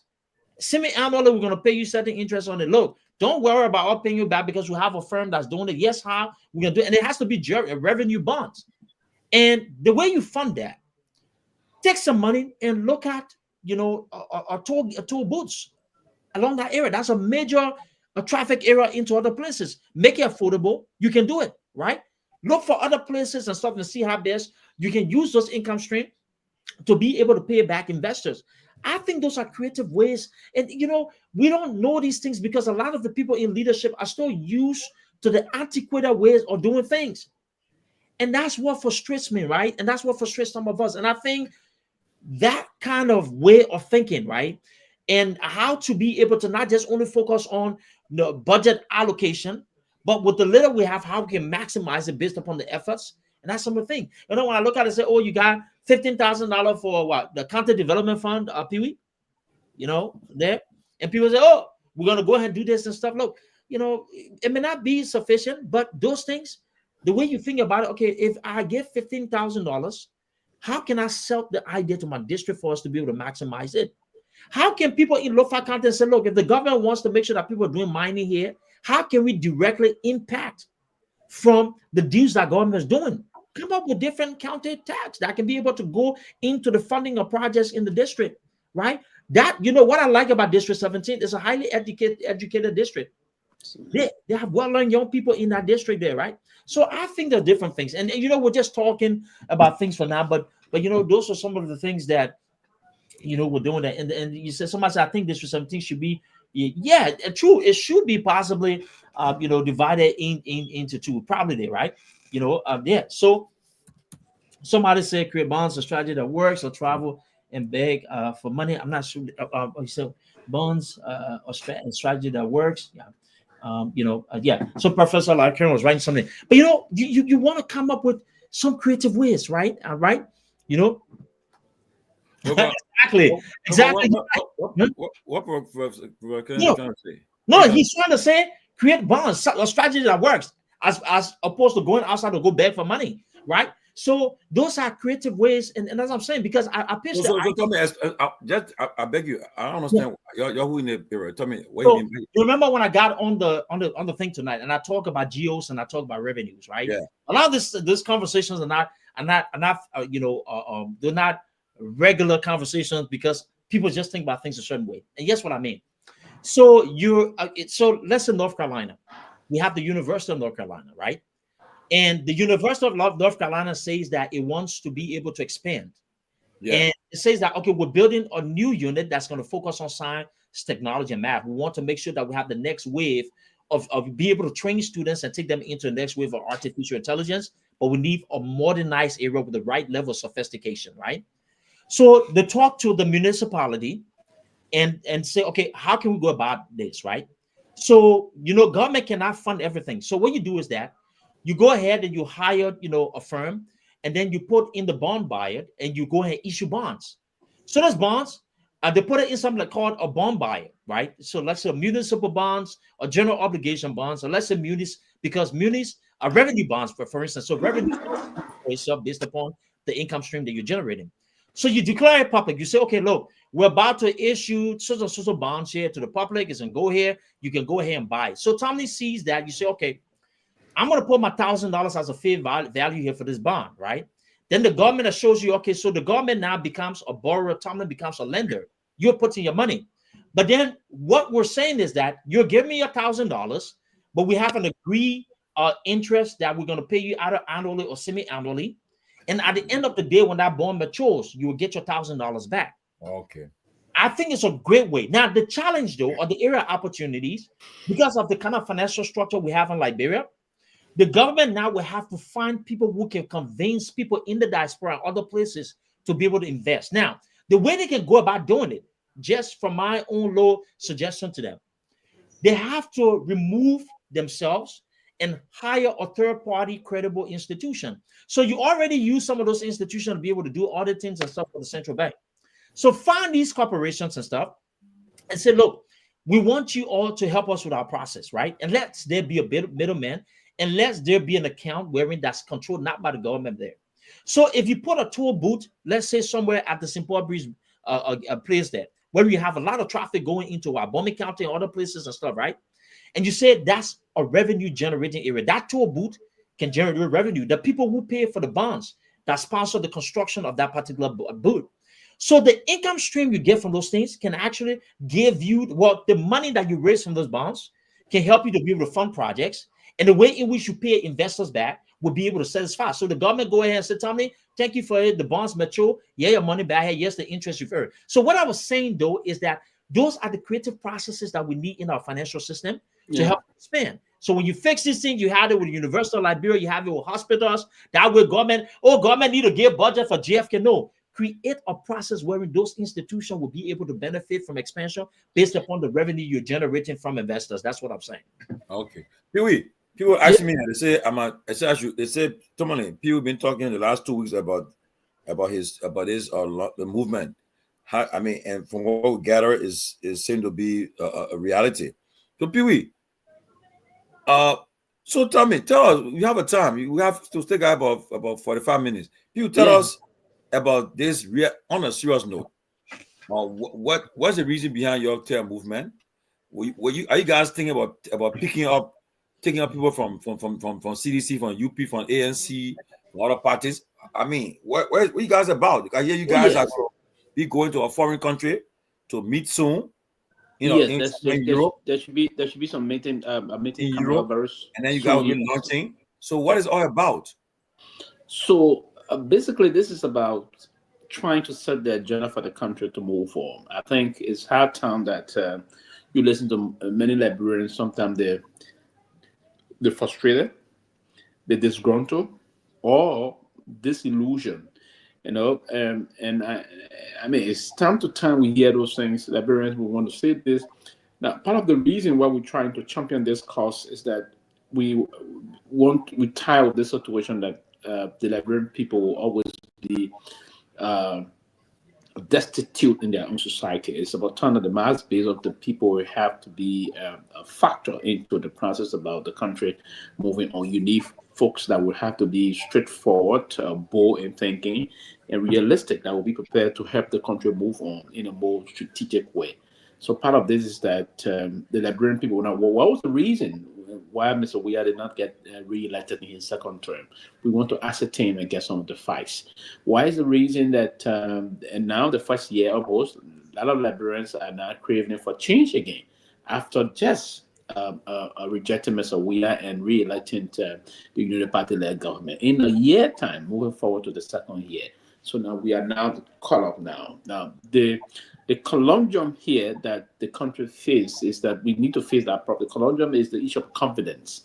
So we need to face and solve that problem of confidence to many and try to restore the process about the folks reporting their confidence in the government, because Article 1 of the Constitution is clear. It's the power is inherent in the people. It's the authority that funded the government, if you will. So it's part of the reason why we want to have stakeholders conversation. It's a stakeholder process, right? And like what Duke was saying, we will champion some of these things to say, hey, people like Duke, he's a very extraordinary, smart young man. We can project him, promote him, support him, and do a lot of things. We need to galvanize all of the basic resources. This is not going to be, we're not going to engage now into an monolithic process. No, it's going to be pluralistic and diversify. So it's a very unique process. We're going to seek the attention of most of those in the diaspora, because most of those in the diaspora pay key attention to the country. And many a times we don't listen to folks in the diaspora, right? Some of us just came here on base. We all were in and out, right? While we still be back in the country, we spend some time here back home, but we have to be very proactive. Most of our brothers and sisters, particularly both brother and sister, female, male, they've been contributing to the country moving forward. But sometimes, imagine the last time when we started pushing this issue about the dual citizenship, it just recent time to pass the law with some huge limitation. But we know we're going to stay challenged, that kind of a process. We're going to make some amendment. If you're a Liberian, born Liberian, both Liberian parents, you should have the opportunity to do anything you want to do in Liberia. So yes, it's going to be a network of Liberians, professionals, non-professionals, and they're going to put out there even the illiterate Liberians that found themselves all over in the country, and both in and outside the country, both external and internal.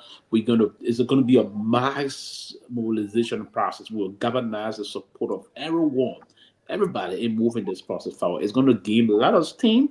I want to believe soon. You're going to hear the results. I won't give you the name now. The reason I'm going to be tight-lipped on the name is because we're waiting for the NEC to come up with order the process, and very soon, I believe, between now and March, we're going to get the nomenclature is going to be out. But this international meeting is going to be held somewhere in Europe, in the central Europe, a place a lot of folk love to go.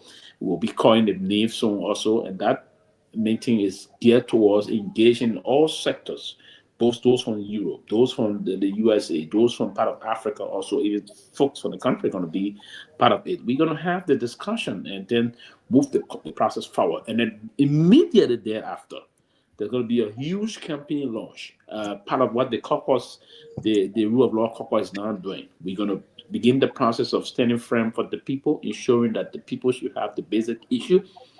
Beginning that budget, we're going to ensure that when the budget is not scrutinized in the way and manner it should be done, we're going to have some issue with that. We're going to use the court system in the country to correct course before the guys pillage the resources by our country and the rest of that. So it's going to be kind of a forward march process that we all going to engage with.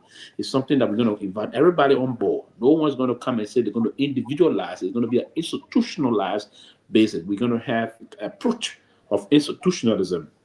And we're not going to sideline anyone. So that's going to be the hallmark of the process. And we're going to invite everybody to play a pivotal role into it, and we'll have independent say in the process, that no one going to sanction or censor their thought process about contribution, about thought process, about what they believe we should do. It's going to be on the democratic. We're going to democratize the process, and by doing that, you open the basis for everybody to come. It's going to be gaining extraordinary steam, and that probability and possibility to engender a new space, a new era that eventually produce the next president 2029. Trust me, that movement got the capacity to produce the next president and produce many very good lawmakers, both in the Senate and in the House of Representatives. Okay, we'll come back quickly to you, but somebody from watching this show from the National Elections Commission just sent me some figures. And Pewee, the person watching the show, the member, they're working at NEC, the person said, it is true that during the first round of the 2023 elections, Sir Joseph received more votes than President Weah and President Boyka. The person said, Sir Joseph received 375,299 votes. Boyka received 322,166, and Weah received 319,366. I put it on the screen. So actually, Sir Joseph did receive more votes than Weah and Cummings. And I agree. The fact that the source from the election commission, the fact that the source from the election commission, 322, we are 319, Sir Joseph 375. So, yeah, Sir Joseph, yeah, he did. The fact that the source is coming from the election commission. Yes, I tend to agree and believe. Yeah, it's and because the number, the sequence there is in chronological order, so I tend to agree with that. So if now I was saying earlier, so now you see with that, so person like Sir Joseph, you found that people were voting for him not only on party line, but voting for him as an individual. So far, you know you won't count this show. Can't. You know, you say if I answer the question, you can't show. For that, answer your question. So yeah, so what his question say? He said, what's in the glass? He said his question, but he answered the question. What the question? He said, what's in the glass? Oh, like apple juice. Apple juice. You sound smart, no. What is it? Apple juice. So, but you see, the for apple juice. But so when I see the kind of numbers, right? Honestly, I'll tell you this. Wasn't that Sir Joseph? I want to make my corner, because if he can beat the two top candidates in the first round, getting more votes than the two of them as an individual, and not, and the two top candidates in the race, he beat them in the first round, and then number two, right now, look. I can tell you that Sir Joseph still have he look at the future too, because right now the man is now doing more than anything. That he working hard already. 2025 working. They're fixing the roads. Not even in the county of Monserrate now. They're going low far now. They're going to other areas. Number two, no, but Sajula can be part of a process, but I don't think he won't be president. No, but you know, what I'm saying, you cannot want him for president. No, but you see, Tomlin, you need him on your side. Wherever he decides. Oh yeah. We'll talk to him. We'll talk to him. He's part of the process. I think with Sir Joseph, if we all need to be objective and truthful, I think his work has actually driven him into that particular stratosphere of the level of support that he's gotten from the people. Say all you want, he's not probably lettered like that, but he's the kind of quiet guy, soft spoken, but he gets things done, right? Yes, he's putting the effort, right? What I've observed about the people, if there's some kind of record where you're doing beyond the bare minimum, and to see that kind of work, and they'll be supportive of him. So he's definitely, somebody that can, to watch out for, especially you need in your corner. In the case of District 17, that district has been plagued by a lot of individuals who are not doing the work. I would expect that Blue to be, but let me just say this here. There's no expectation for Blue, by the way. Let me just take that back, right? Yes, he has built some kind of report. He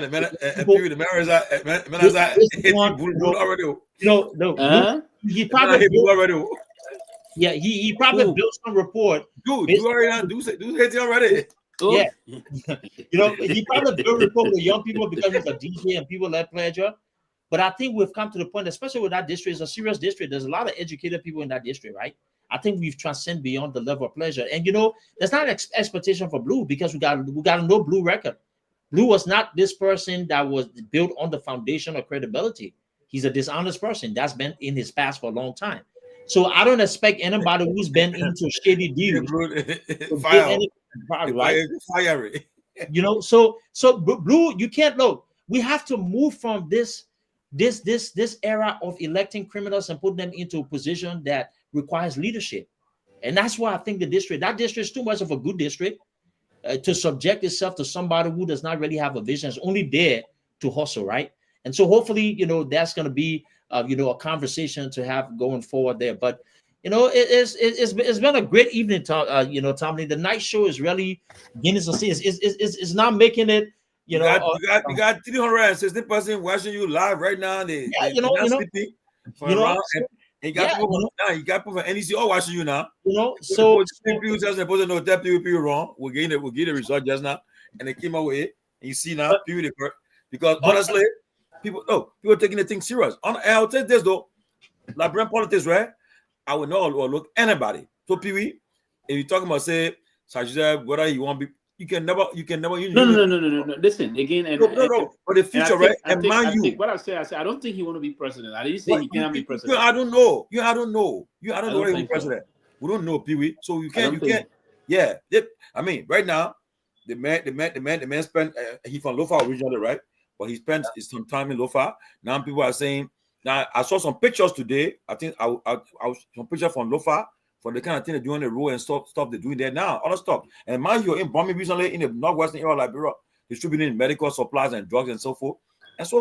And he want to do when he travel out of the country, he come back with something goodies in hand. You look at my empty hand there. He got enormous extended connections. And he popped it up on the Ebola days. Let me agree with that. He got enormous extended connection. Whenever he's here in the US, particularly here in this country, his extension is huge. Whenever he's here, he do a lot of mobilization, his rapprochement with. So let me ask you quickly. So you think Sir Joseph, he's still a member of CDC, I know, right? But I know recently there have been a little bit noise there in the CDC with him. You think if he leaves CDC, you think it will affect the CDC? So basically the CDC support base in Monserrate is difficult for it to shrink because of George Weah. So that it wouldn't really affect the CDC because most of his support is from Monserrate County. Yeah. And those support basically will have to come from the role he played during the Ebola crisis that just catapulted him in that manner. But yes, it will somehow affect the CDC it may not really affect the CDC because, yes, I was going to say something. I just corrected course. Now, let's say, for instance, the Kisses vote, and it's one of the reasons why the person that did the correction, I agree with them, right? Part of the reason why he got out of vote over George Weah, like for instance, the Kisi people in Montserrat voted for him. Look at enormous Kisi support base in Lofa, right? And beyond the Kisi people, Lofins also went for him. Lofin, I was not inclined to support the CDC, voted for him, right? Number one, they voted for him because he's Joseph, the kind of work he have done. They voted for him also because of that cultural process. We from Lofa believe that's our uncle, right? I'm from the Zozo district, right? We believe the Kisi people are our uncle. So anyone from Zozo district or Salai district or probably Kolahun district and the rest of that will definitely vote for him. So, so part of the process is that he did all of those things and he got those support base. So, but the George Weah support would not swing. I don't think it would dwindle because of Sir Joseph leaving the CDC. But it may have some petty, some petty issue that small problem that may come up, but significantly won't impact the process. But it's not a good thing. What it does, if he were to leave, it further prove that the party is disintegrating. And that's what the CDC will want to avoid. If I were advising the CDC now strategically, you shouldn't allow, because Tonofada had already left the party, you expel him. Now, there's behind the same discussion, some frantic effort being made by other folks in the CDC. That's what I'm told, and I'm reliably informed about that, to bring him back to the party. If that was to be done, then it would be a slap in the face to the political leader also. Because according to what they're saying, they said the political leader unilaterally took the decision for him to be expelled. Right, and they couldn't stop it, and they went to this process. Now, if it is true, and all the thing is just if it is true that that's the case, and they brought him back to the party. Now, one of the reasons why they are citing they need to bring him back is because they believe that he's one of the biggest financier of the party. He spent a lot of money on the party activities and the rest of that. Even the technical institution, the bill there, they say he single-handedly basically bankrolled that process at the time. Right, and the rest of a lot of things he's done from some of the parties, Tawart and Adia Walk, and the rest of that, he been bankrolling the activities and all those things, and they are not happy also. If they were to bring him back, that would be a slap in the face of the whosoever that supported or backed his removal, right? And then, but it would be a good thing for them. Maybe if they can use that to fix his course. But what I suspect, I'm going to be very independent. What I suspect, I don't think he'd be glad. He's not that. He will bluff. I don't think he'll be willing to just come back easily. He's going to use this time to build more rapprochement with this government. He'll use that, only you'll tell them for traditional issues, the people in Macan, they say this, that, he will want to be in good standing with the government so that he can use that to also prepare himself politically to have good standing and remain deputy speaker up to the next elections. But that he will maneuver his way and do other things. So it's going to be a very tight rope for the CDC. He's going to do everything to maintain his stand as deputy speaker. He's going to do everything to have a very good relationship with the president. He's going to do everything to not be on the bad side of the United Party. So by that, he wouldn't push to come back and be that aggressive and aggressive and that's what I want to say. Aggressive and very, very much. That's aggressive against the ruling establishment. He wouldn't want to find himself in that position. Yeah, but let me quickly walk on Anthony. But period, and you guys, let me say Thank you. Honestly, right? Like during elections, I remember during the first round and so forth. When you talk to people, friends and relatives of mine who are not supporting CDC, right? No, they told me. They said we'll vote for Sajja. We're not voting for you guys. That they will tell you. Obviously, look. We vote for Amos Rado, voting for Sir Joseph. We're not voting for your man, right? So, and Sir Joseph, what he has done for himself, he has passed that stage where he needs some smile to go and put the hands up or campaign for him. He is his own man. The Ebola helped him a lot. Ebola made him popular. And besides that, he's someone who he's very popular in the county. Trust me, he's popular. And if I forget this, let me say something. Now, what this government is doing, the woman is still planning, you don't rule anything out. The woman may still want to contest 2029. Yes. That's what they in Lofa there for. The meeting is all the Gizi, I don't want the Gizi to be have power. it is possible Sir Joseph may even leave the CDC and start collaborating. We'll not join the United Party, but we'll start collaborating with the United Party to support this woman. The women want to contest. So that's the thing they're doing because they want to be in the good graces of the government to get the things. You know, power. When you get more power too, a lot of funding will come through. A lot of things happening behind the scene that we don't understand. Yeah, and Sir too, he now have a re-election at 2038. You see, so he had nothing to lose. He now have Absolutely. election at 2038 before he off a grab. So right now, no 2033. 2033. Yeah, 33. Yeah, 2033. Yes. 33, so yeah. he over re-election at 2033. He got eight more years to go. Yeah, because 2029 will be 6 years. Yeah. So then there'll be 33. Yeah, so he's not off a re-election now. So right now he has political capital that he can play with, and now he's not sitting quietly. He's trying to go. I'm not saying, and mind you too, don't forget, Thomas Fala and Koji, they are very close, very close, very very close. And the point told me, Tomalin, anywhere Fala goes, Koji will go there.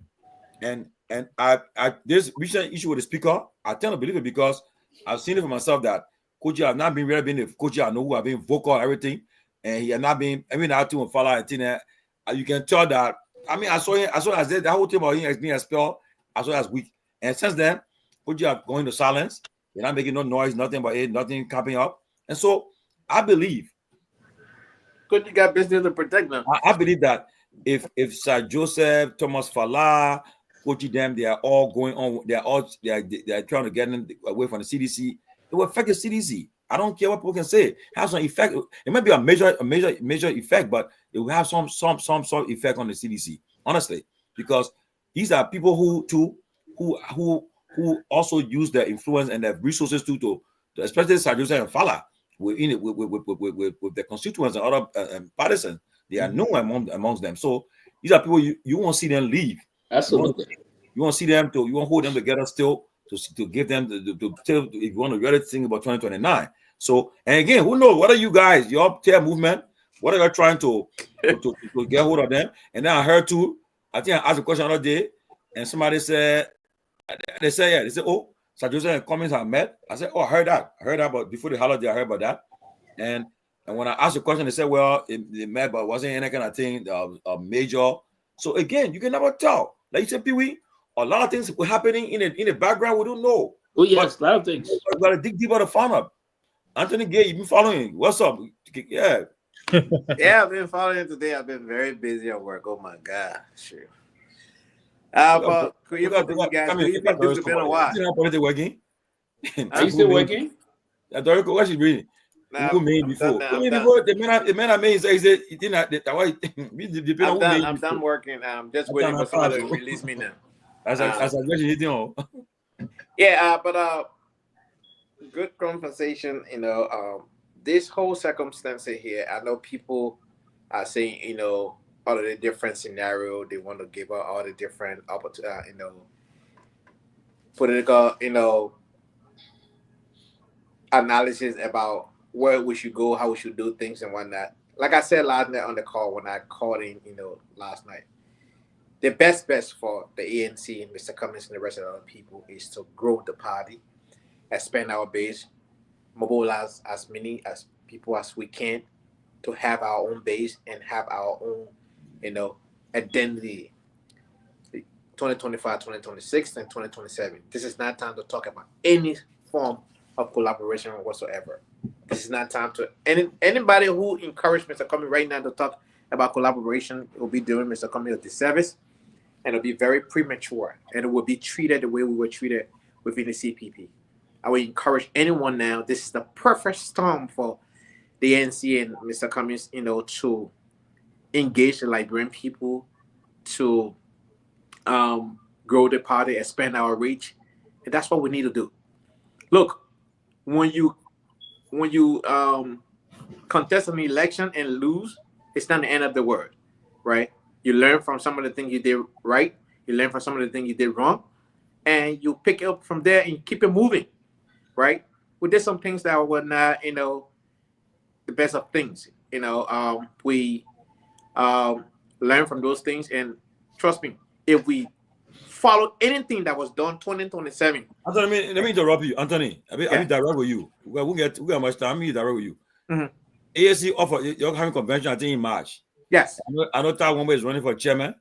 Gu is the chairman. So right now the problem, you guys need a new chairman. Will you support Gu or you support Tagwombe? I don't want Gu. I don't want Tagwombe.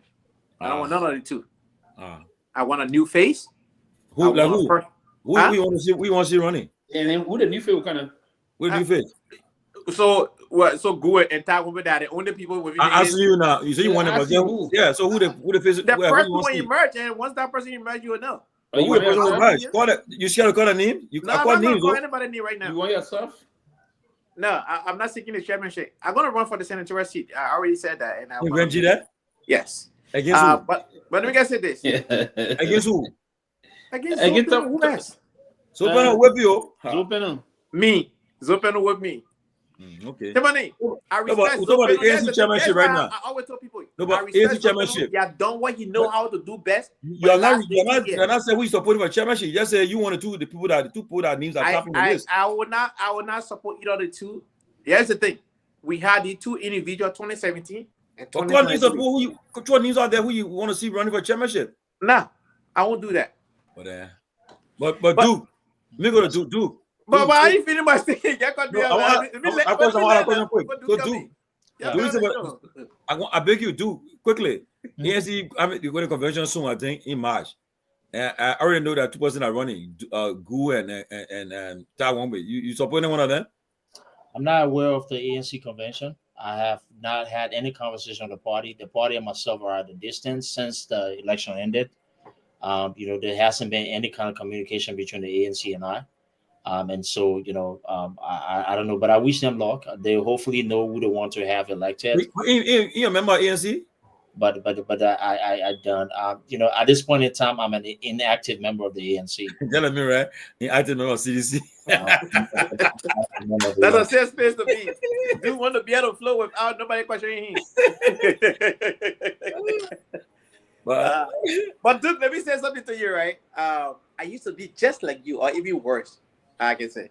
But you will not hear me talking the way I used to talk.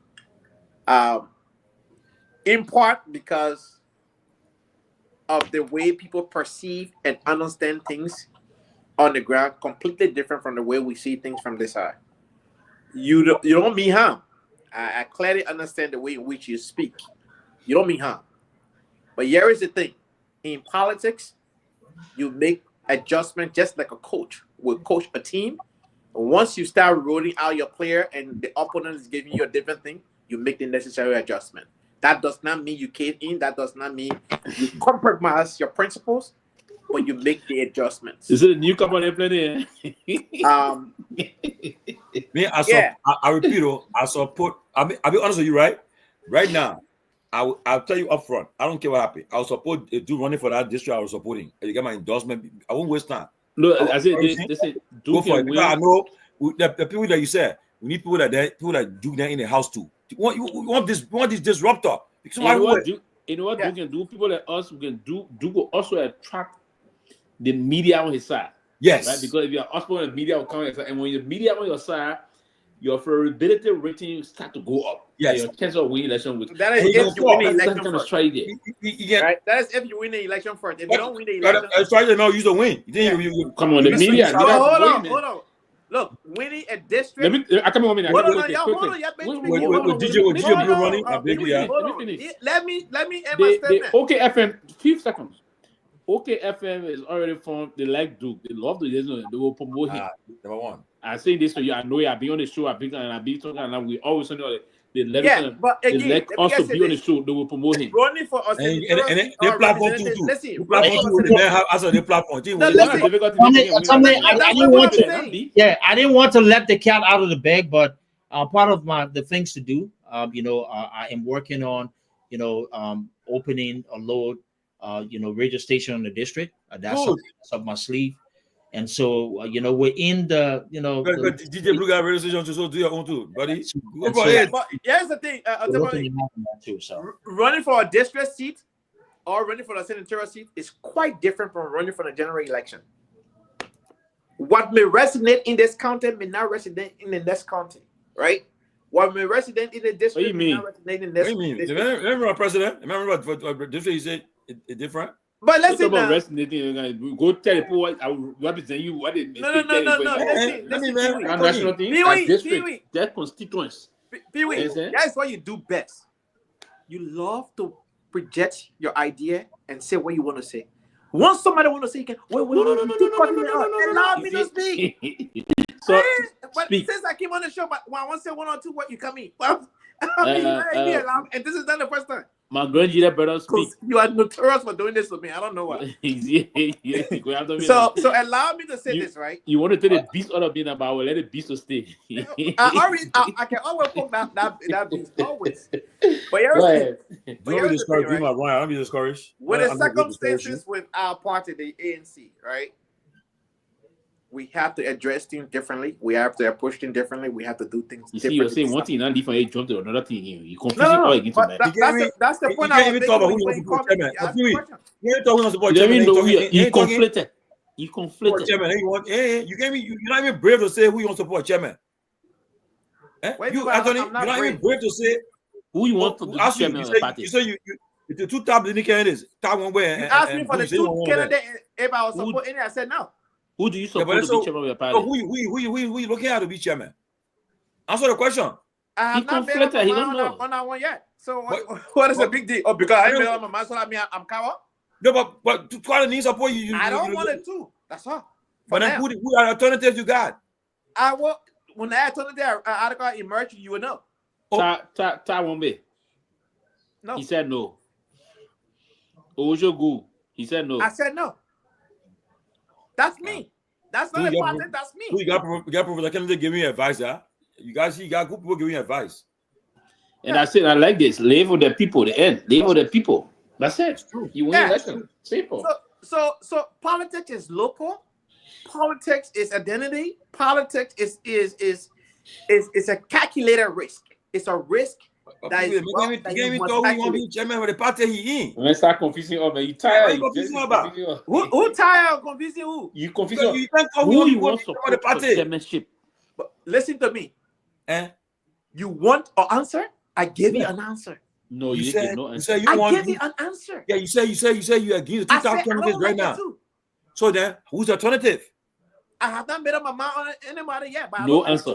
What it means? That is an answer. Oh, what you it means? Is that an answer? Come on with names. You see me? I open right, and you see. But that's you. Duke says something. I say me. I'll gain my support. I don't have my own. I'll gain my support. But I don't care. Let me say that to you, Tomalin. Yeah. That is you, right? Yeah. You made it on your mind. I have made up my mind not to support it too. That doesn't mean I will not pick anybody. Oh, but that's an alternative. Say I prefer the person. I will have an alternative. Oh. I'm not ready to disclose that yet. How hard is that? But what? Is that how you run your show? You want to? No, I asked you a question. No, but you should be. I should do what now? Right now, right? If I start supporting your candidate right now, I'll be front with you. I say, look, for me, I personally, I don't want the person to be the chairman of my party. I prefer the person. I'll call me. I won't say I'm making my mind yet. I personally think Chairman Gu or a Representative Tawumbe will not be your best fit for the ANC chairmanship. That's just my opinion. I agree. I respect that. So who's that's just my opinion. What alternative you got for the? If I were to join the party today and want to be chairman, you would support me? No. No. Will you support Tomalin to be? No. Will you support Duke to be? No. But Duke that's true for the party. You support him. I will support Duke. I don't know what you want. Let me just say this, right? Let me just say this. What the ANC needs today is to build bridges. But you're better with chairmanship. Listen. Give me the time to at least 1 minute uninterrupted. Just 1 minute. I can build that bridges for you guys. I can build for you guys. What the ANC needs today, is to build bridges, is to grow that base, is to reach out, is to do all the necessary things that we need to do our homework. Give the public. You really you understand? This is where we need to be. I agree with that. join with the other party, don't join with the other. No. You gotta be a player who is ready. When Kobe Bryant was called by Phil Jones Jackson and said, come, by the time he hit the court, that was it. He hit that court running. We gotta do our homework. We can't be playing politics safe. We can't say, we're neutral here, we're not neutral here. Take a stand and keep it moving. Yeah, but to do it, you need leadership to do it. You can't do it. But we need this leadership. So today I'll tell the person I want to make you feel happy that way you want. No, I'm not going to do that tonight. No, but I agree. But you don't have no we names. Will have a chairman. Throw some names out there. We will have a chairman that will resemble some of the things I'm saying tonight. We will have a chairman that will be appealing to the Liberian people. We will have a chairman that will. We'll call the names of the chairman. Throw some names out there. Listen, let me just say this, right? Part of the problem that we have as ANC, right? Yeah, in the diaspora, we have multiple groups. I heard now. What I heard, we dissolve all of that. We have one. I heard I got one group now. Okay, yeah, you one diaspora group. Good. Yes. So that is a step in the right direction. All the multiple group we put it because even the CDC have one CDC USA Canada, the UP have one UP USA Canada, the LP same thing. Why we the ANC have 5 different groups? It didn't make no sense. You understand? So tonight, I want to let you know, and the rest of the other people, that our goal here is to reach out, is to be in the trenches. It's not to sit on radio. I can give you that statistic for free. Only 20% of the population of Liberia have access to internet. Only 10% of that 20% can afford to buy data. Only 5% of that 10% who can afford to buy data. That's not true. Where you get your data from? Where you getting it from? I did a research between Orange, Liberia, and Lone Star. I researched them. Between the two. No, hold on. Between the two, 10%. That's not true. That is true. No, I'm a it's not true. telecommunication specialist. Hold on. Let me get No. Then you are no. What do you mean by that? I'm not challenging. Pewee, hold on. Let me give you stats so you can understand. Hold on, Pewee. How are guys making money in the country? What? That's not true. That's not true. 10%. Let me say this to you again. Between Lone Star and Orange, Liberia, there are a little over 2 million customers. Of the 2 million customers, only 20% of the 2 million customers have access to internet. Only 10% of the 20% can afford to buy data. Only 5% of that 10% can stream live content like we are on live right now. Only 5% of those people can stream live. That is not true. That's not true. That's a misrepresentation of the price. First of all, do you know streaming is the most consumed? I'm not going to the last option. I'm going to the first 2 options you brought up. Radio is the way to go. I did that research. I'm saying that is not true. Twice. I did it in 2017. I did it in 2023. The number went up a little slightly. So do other than saying do. But still, internet is not the way to go. Do. Yeah. You agree with the message? No, I don't agree with what Anthony is saying, honestly speaking, but that's the ANC matters. They can deal with that. I would love to I will refrain from discussing any matters pertinent to the ANC. Clearly, people in the ANC wants a new direction.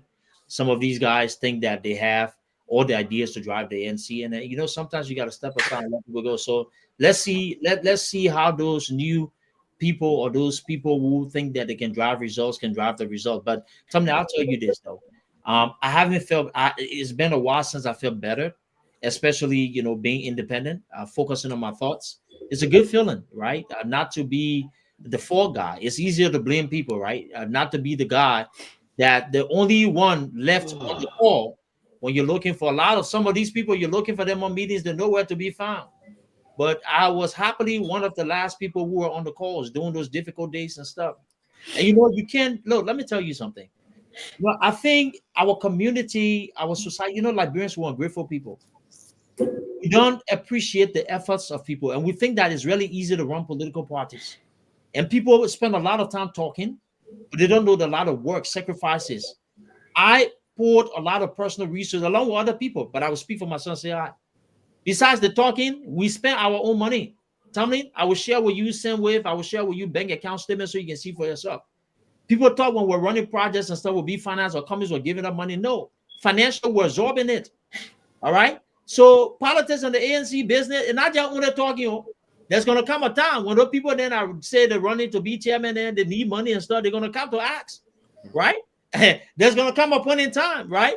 When things need to happen financially, they will need people to be able to do it. So I don't really buy into that. But I wish, let me say this again. I repeat, I'm a Cummings guy. I will always remain a Cummings guy.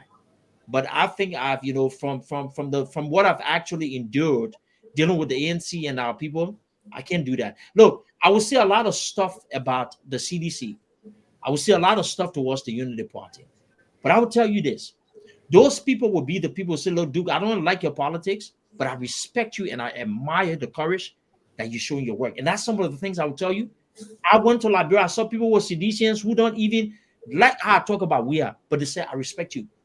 Our ANC people are very ungrateful. They don't appreciate people's work. Wow. Very ungrateful. And this is the reason why, I decided to take a step back. I'm just Duke. They always want to chase other people. They want to chase other people. Breaking news. Breaking news. I love it. They will be very condescending to people who do the work. And you think, let me tell you something. Let me tell you, in this organization, and let me say this. Look at Pewee. Let me say this about organization. If you think it's easier to replace people who actually are there to do the work, the people who are on the call, 130 people that start with the level of energy are nowhere to be found, good luck with it. But I'm telling you, though, there's going to come a point in time, right? There's going to come a point in time people will sit and look. So, no, I'm tired of being unappreciated. And, especially when you're putting your time, efforts, and your own resources, I wish them well. Let them make the decision for the party. I think Mr. Cummings need a new direction and group of people around here. I wish him well. I still support him in my own efforts. But I'm on an independent journey here. And my brother Lofa understand. Look, let me say this. Somebody, please, I'm begging you. Let me say this here. We don't do a good job at acknowledging. And I want to say this on the call. What Lofa has been to me in terms of that kind of emotional support is something that, I wish a lot of people understood. This brother here always understood the pressure and what it took. And he knew there were days wherein that, there were a lot of hurt and bitterness, especially the disrespect and the condescending comment from people. You go ahead and put in the work. I come on a show wherein your party is not even sharing information because the people are insecure because of a Duke. Facing resistance from your local party members on ground, not sharing communication. But one day I was on the closing argument. Not one day you ever saw lapses in my arguments. Not a single day. I defended courageously Mr. Cummings. And everybody will not be on board with what you say. Even in this feed, there's some things I would say you hit it, but it will be in the good in the ears of other people. And the ANC is so ungrateful, so disrespectful. Don't respect the work about young people like me who put our time and effort. They don't value talent. And it's the reason why I will resign and leave the party. Oh, no. And let me say it. I'm going to end my relationship to the party because you know what? The party does not have respect for me. It doesn't value the efforts we put in. And it's not only me. And I don't think they even understand the direction they want to go in. And because of that, I didn't want to get personal and say it. This is why I would distance myself. So those who think they can be the ones to stay on the calls, those late nights, to use the resources, I look forward to seeing it. Because I'm telling you, my brother Tomalin, trust me, it's coming.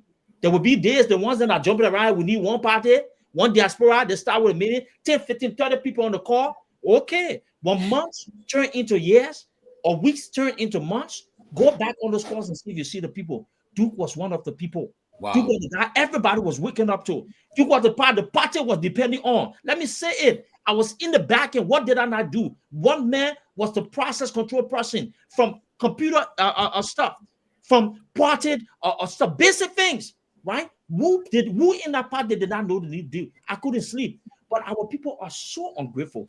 The ingratitude of our ANC members who will sit down and not understand the value that we brought, the level of respect, to be disrespectful and even make comments, ridiculous comments, is the reason why I wish them good. Duke, I'm gonna jump in here. If we can, let me say this, right? First of all, you got 326 person watching this show live in Liberia. Yeah, I'm talking now. Now, let me say this, right? The number going up. Let me say this. Honestly, not because Pewee and Lofa and Anthony, not because Duke is here, but honestly, right? When I can pinpoint people Maybe the reason why Anthony say he's not supporting nobody for because he says you see, look, last election 2020. I didn't say that though. You see, the likes of Duke, Taylor Gibson, Rosalind Cooper, Maud Gasu. These people, I mean, I was there firsthand. I saw them. Took their resources. They went to Liberia to register to vote. They went there to help to recruit people. They went there to mobilize people. They took and it was being done with their own resources.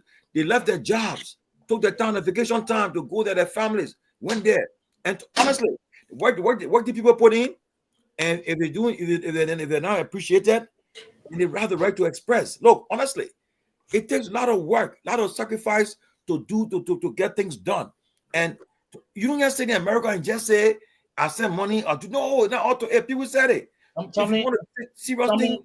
You go on the ground, just you take that sacrifice, and you make good. You gotta put. I saw Duke and Emmerich with their back bag. I remember I did what at the headquarters. Me and Ben Sanvee, one guy there who came from us with Musa, who came outside. I saw Duke and Jerry the guys coming to go on a forest adventure with their back bags. I said, wow, these guys that and they were growing, their beer was growing now. I said, oh, these guys they're not easy, Ben. They got it on the move. And honestly, they work very hard. And honestly, when you hear him expressing that, oh, you're going to fall right now. Yeah, they're showing us small too. Guys, get out of look what come here. I wanted to do it. 1 second, please. 1 second. Today was the best day I saw you, this is very important because you're coming, right? And Tomalin, let me say this. I didn't want to do this, but I think let me just get it out, and because I want to move on. And that's what I'm going to do. But Duke, I thought you did this second round. I'll give you a second.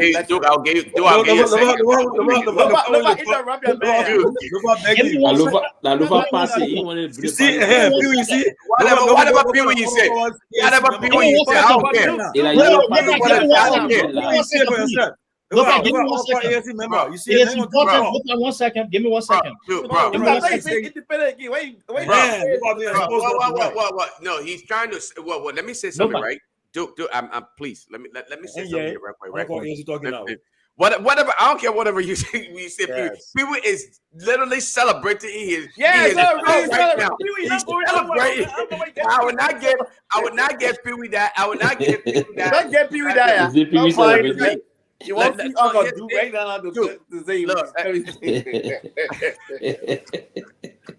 Pewee been lost on this show for long. No. Pewee is celebrating tonight to see, and Duke is breaking news to know. Do not break news to know. Anthony, I can never be lost. I'm saying lost. I'm not talking about intellectually. I'm talking about your position with your new party team. On the real. Give me serious team. On the real. I will bring you on board. No, anyone of you guys want to talk? I would tell you guys this, right? When the time is right, Duke will speak out. It would not be where it's just happening. We started speaking already. But Duke will make a call. I think you have to know, man. No. My thing here, guys. Let me tell you, it is very painful when you invest so much into something and you're passionate about it. The way you invested in DeLong and he's only but man, by all the night chef. Oh, you know what? Let me tell you something. One thing that I know for a fact, I'm glad that you brought out the statement or the issue about DeLong. I am on record, and Duke. I'm glad Duke is right here. Duke and many other people will tell you. Throughout my support for DeLong, the day the announcement was made, the next day I started to criticize DeLong. And I didn't do it because I just wanted to be vocal or I wanted to be heard or I wanted to become popular. You know what? And why the next day? Yes. Why? Because I saw certain things in the typical Liberian politician. They make promises and they don't live up to the promises that they make to their people. Before I came on earth, they exhibited these kind of behaviors And then I came on earth. I started to follow what they're doing. And so I did not want to leave room for DeLon to fall prey to that same behavior. And guess what? People who were on my team, people who were calling me nights, waking me up from my sleep to get up and do this, do that. Guess what? Under that very podcast, were telling me, shut up, Lofa. You don't know nothing about Liberian politics. You know what? Who cares? No one cares about you anyway. No one listens to you. No one knows you in Liberia. All the comments were made. And of all those comments, I told them, I said, look, what you're doing to yourselves today, you will regret that in the not too distant future. A week, 2 weeks later, I asked the entire campaign team, I said, let us publish the financial record of donors, financial record to show that we truly believe in transparency. Everyone who donated to DeLon's campaign, we should publish it, make a public record of finances that we had. That's where Emmanuel Yato and I got into a heated argument. They kicked me out of the chat room because of my consistency. I said, we must provide public record. How come Emmanuel Yato from Arizona? I'm saying, I'm not. No, Michigan, right? Like I stuttered. I'm not stuttering. I'm telling you. I told you. I said, we must provide public record. Everybody who donated, even a dime, if they donated on any form of unanimous or donation, let us show that we are different. I said, give public record. And they started to come with, we have no way of tracking how the funds were used. We are not able to get all of this information from them. I said, I will not be a part of this process until we can do it. And I consistently went after them. And because of that, they kicked me out of the chat room. After it all, they realized that they made a mistake and apologies were made. And I accepted the apology because I knew there and then that I was on the right track. And that's part of the reason why when I join a team, I don't simply join to just be a part of it. I want to be a part of it and be a pivotal part of that team so that I can make sure that when things are happening, my voice will be heard. Yato will tell you. He would be in other people. When DeLon, the night of DeLon, the campaign night, okay, Lofa, and I don't want to sit here and act like I'm bragging about my career, but when they were talking about how they had this data center and all of these things, to be honest with you, there's a young lady called Stim Bange. That lady can serve as my witness. I'm not going to say anything more than that. But I know what you're talking about. Thank you. This is what I want to say. All right. We'll get to the rest of it another time. We cannot change Liberia if we continue to follow the same mentality that you do the same thing and expect the same result and then it just be repetitive. The only reason why I'm trying to calm my brother Duke down because I know he's hot right now. He's hot. Yes. Hot. And when you're really hot, sometimes you say things. You say things that you're not supposed to say. Yeah. You go back on that. So I am going to play my role. I'm going to play my role. I will play my role that I'm expected to play. You see, do not bring the body all. I will play my role. We beg you judging tonight. You know, look, you're a young man. You know, you did this thing from the bottom of your heart. You give it what you knew best. So people and smash it. Watching you guys tonight. That's a lot. That's for sure. We may have our, do open like differences and all those things, but you put in the work. You did what you needed to do, and it is what it is. Let me see. Hey, my brother Duke. I just see him for Duke. I can't for Duke. I know. I listen to my brother. Lo-fi. And I hold up. But I want to say this. And this for everybody in politics. Yeah. Ingratitude, being ungrateful to people is not a way to go. Nope. All right. And I want to share a little bit of valuable lesson for people within the ANC and just listen to me. It's nothing personal. I'm just going to say this. You see, the CDC and the Unity Party. The reason why you can look at the people like Jefferson Koji, you look at in the Unity Party, the Mo Ali's and all of those people. It's because at a certain point in time, they value the contributions of those people. They were able to grow their own. What I've noticed about the institution is that it gets carried away by big names and it wants to chase everybody out there. And in the process of doing that, it really doesn't show respect for those people who can be pivotal people and help. And, I'll say this, you're restructuring, you form your organization, go ahead and do so. But if you think you're going to appeal to other people and bring them by being disrespectful to people who these same people have seen, have been the backbone, have put themselves on the line to be able to support your cause, you're wasting your time. Because I know for a fact, if somebody here, regardless of what I've said against a different political party, respect me based on my stand. But if they say that you can't even keep your own people and you're chasing around new people, nobody want to be part of that kind of stuff. And I'm not the only one. There are a lot of people that will say it eventually, but I'm just going to say it.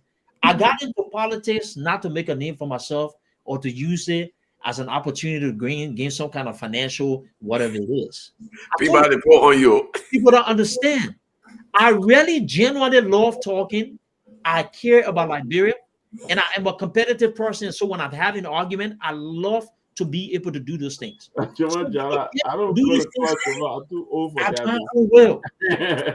But That's why I do it. sorry about that. I just tell the brother Joma Jala, Joma, I'm too old for that. I don't do that kind of thing. Thank you. And so that's all I want to say. But the disrespect, and let me just say this. When I went to Liberia, we went to Liberia the first time I went to register to vote. The ANC's having something at the party headquarters. We came there, dude. I'm standing. You got people there who don't even something down there. They're on the platform there and stuff down there. You think you will see an executive of your party, somebody influential person, you see them standing in the audience and stuff, and you can't even get them to see that the kind of party you want to affiliate with? Disrespectful people do that. And I'm gonna say it's disrespectful. And I look at it and say, look, come on, man. Look at this kind of nonsense. But guess what, though? I went to Liberia. The CDC people, they didn't know me for anywhere. They're reaching out. I wouldn't even call these. Invited me to the party headquarters. That's why I say, people say, oh, do I tell you you're going to support? I say my mind. I use my mind in a different way. If I was doing it because people were reaching out to me, CDC reached out to me the most. They showed me a lot more respect. They even offered to drive to where I was staying. That people were in the hurricane, wanted to talk to me. Had a plan in place wherein they felt that I could be able to contribute towards speaking in the second round. But, truthfully speaking, the whole decision between Unity Party and CDC, it was like about the last 6 years, right? Even though I criticized the Unity Party, and I said for you, the same political party, the same issues, right? But that decision was based upon the singular fact. When you go all across the country, people were ready to move on from where. And in addition to that, though, my conviction, I could not support CDC, and I didn't want to go put people on an impression. When I left, I forcefully left Liberia because I had a meeting scheduled. I had a meeting scheduled to meet with the president now. And I said, no, let me walk away. I went. And Senator Dillon will admit to it. Senator Dillon called me when I landed in Germany. That the first call I got, Dillon told I was still in the country. I said, he said, oh, you left and stuff. We talk. I'm not going to say the details of that.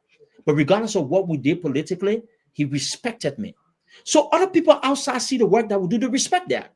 But my own party does not have the respect. And you look at it, but come on, dude, you're doing this. No, let me tell you, and this for young men, any other person, I want to say this to y'all. Don't ever force yourself in a situation when it's disrespectful. No, you have value. And I say this, the disrespect, no, I can't be part of something like that. You understand me? And because Lofa talked to him, I will not go into details, but the only reason why Duke became a problem to somebody is because Duke stood for the right thing. And I want y'all to remember this. I stood for the right thing. I stood for the right thing. And that's about it. That's what it is. That's the sin of it. So, but yeah, but I wish I really want us to seriously, guys. But let's talk about this current government here. Let's forget about this ANC and talk about this current government. But anyway, Dr. Peabody, you on? the reason I came on here, my brother was getting really heated. I told him, let's move come on, on. Get water real quick. a little bit. I try to kind of water him Listen, down. let's move on. Duke going to take a shot to come back. Listen, Let me update everybody. Water more these Let me update everybody. Everybody, let me update you though. Your man, our man, DJ Blue, sitting in District 15 is on a treadle. So do I in that seat, and Anthony Gaye, he said he's supporting the two people that are running for ANC chairmanship, but he can't tell you who he's supporting. He's dodging it, but he won't run for senator for Grand Gila County senator, and you just support. But Anthony Gaye could win Grand Gila County for ANC. He could. Okay, but he won't be a chairman of the party. Thank you. Who do you? Okay, the question was. And I think Professor Larry, Professor Larry gave you Anthony,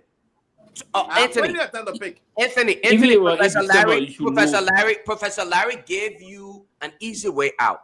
The answer you just provided, the one you just gave right now, could have been the answer you gave earlier. But now you have all of us wondering as to whether you know what you even want to do, because Tomalin asked you 3 times.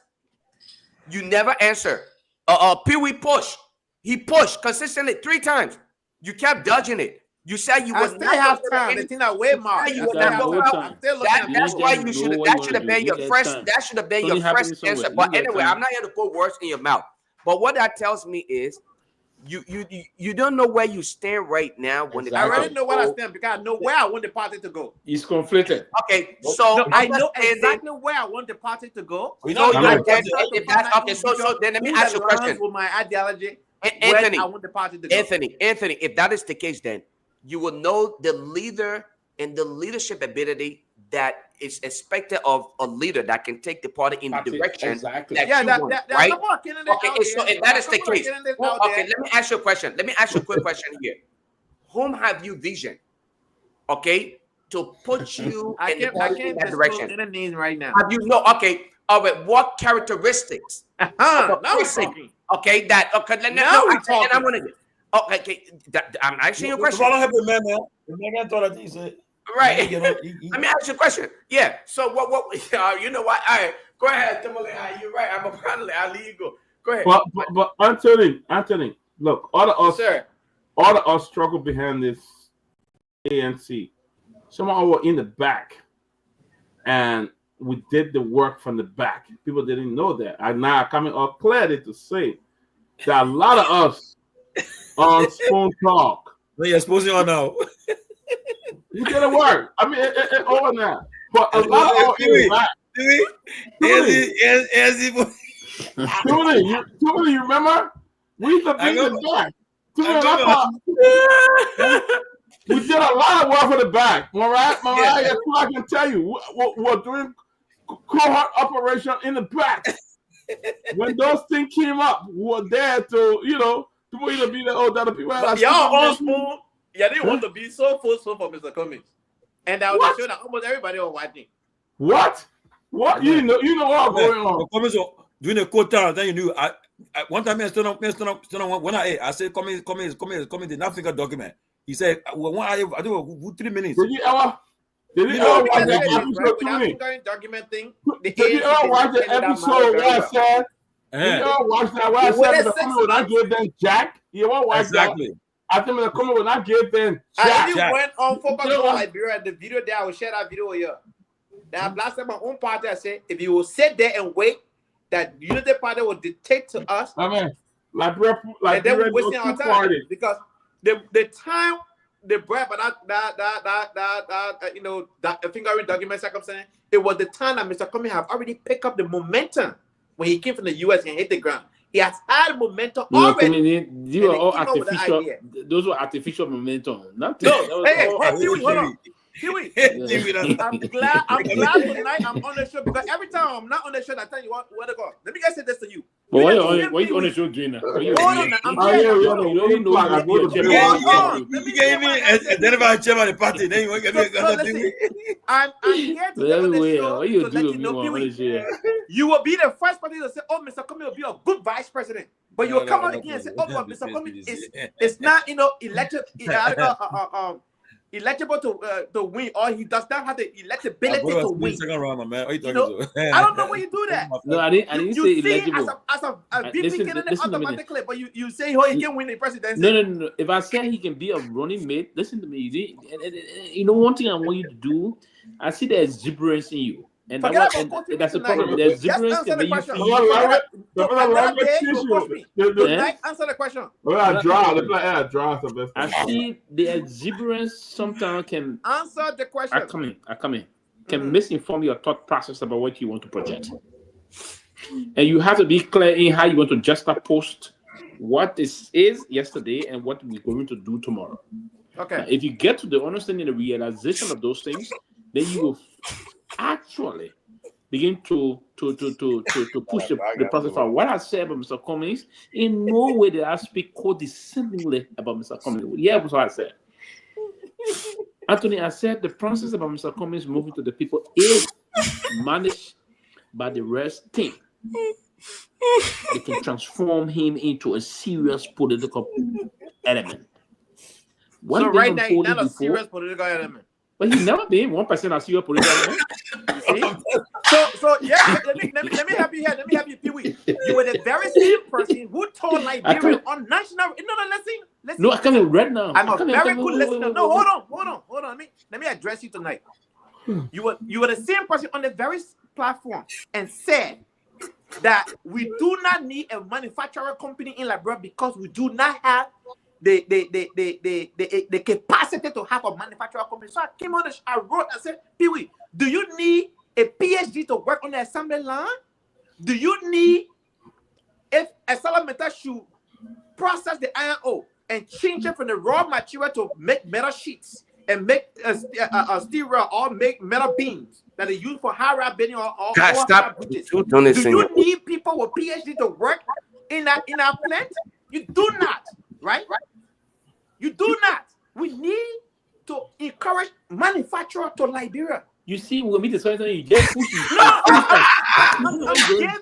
I'm giving you scenario where you focus on issues that you do not have the understanding of, right? You can therefore I'm giving you scenario where you focus on issues you did not have the proper understanding of. That's what you did. The guy you're tired. I don't think you're tired.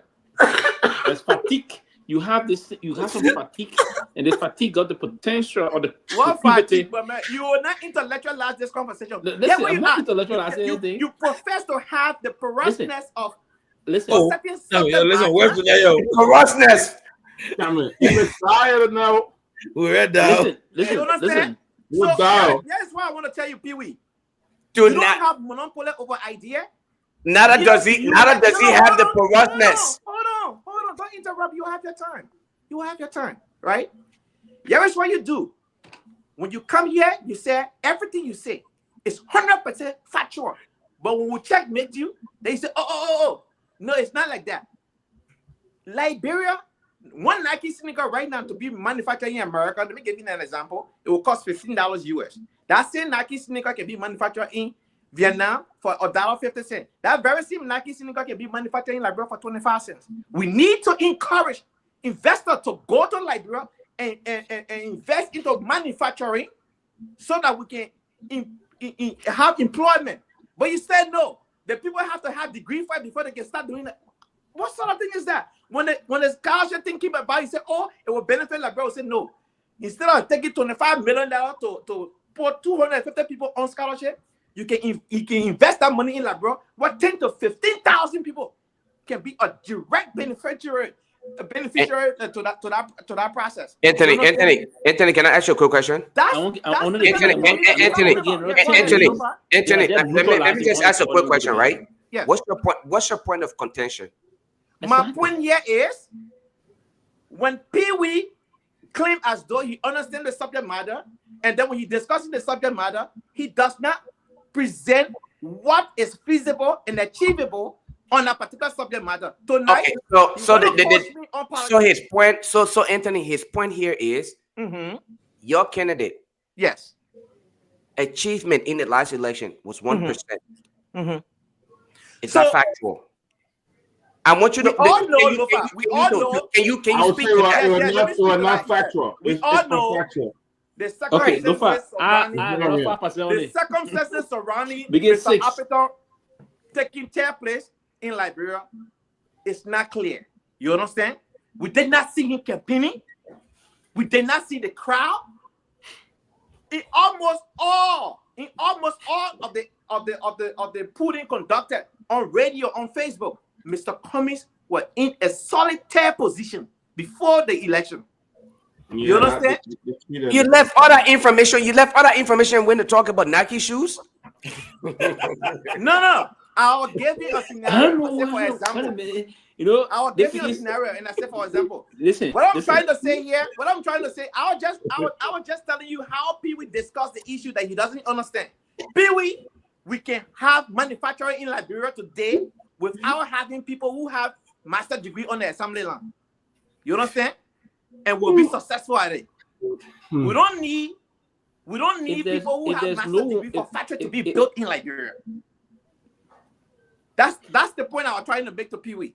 But he comes on the show and say, oh, because we don't have the human capacity to do X, Y, and Z, that's the reason why we're having the situation we're having. No. These people who are manufacturing things in other countries, they are not as educated as you think. Right? Okay. So, I don't know who else got to go next, but if whoever got to go next, somebody let whoever go next to go. I want to make a couple points. You cannot discuss Liberian politics today without Mr. Cummings. Let's just be frank. You cannot discuss Liberian politics today without Mr. Cummings. I agree with you. That's what I thought you were focused on instead of that extra thing that you focus on that part. I was going after people and trying to get on his skin. I did that. But I don't know what to tell him. I agree to that statement that you cannot discuss Liberian politics with Mr. Cummings. I agree. But here's the facts. You will always discuss Liberian politics and saying Mr. Cummings have this money performed what the period of 2 election cycle. Right? You will discuss that. Is that a fact? You will discuss Liberian politics and say Mr. Cummings' obituary have been announced. That he should be deleted from the process of the political process in Liberia. That he lacked the mobilization concept of Liberian politics. It is manifest and evident by Duke own declaration this evening. No, that's not true. But let me hold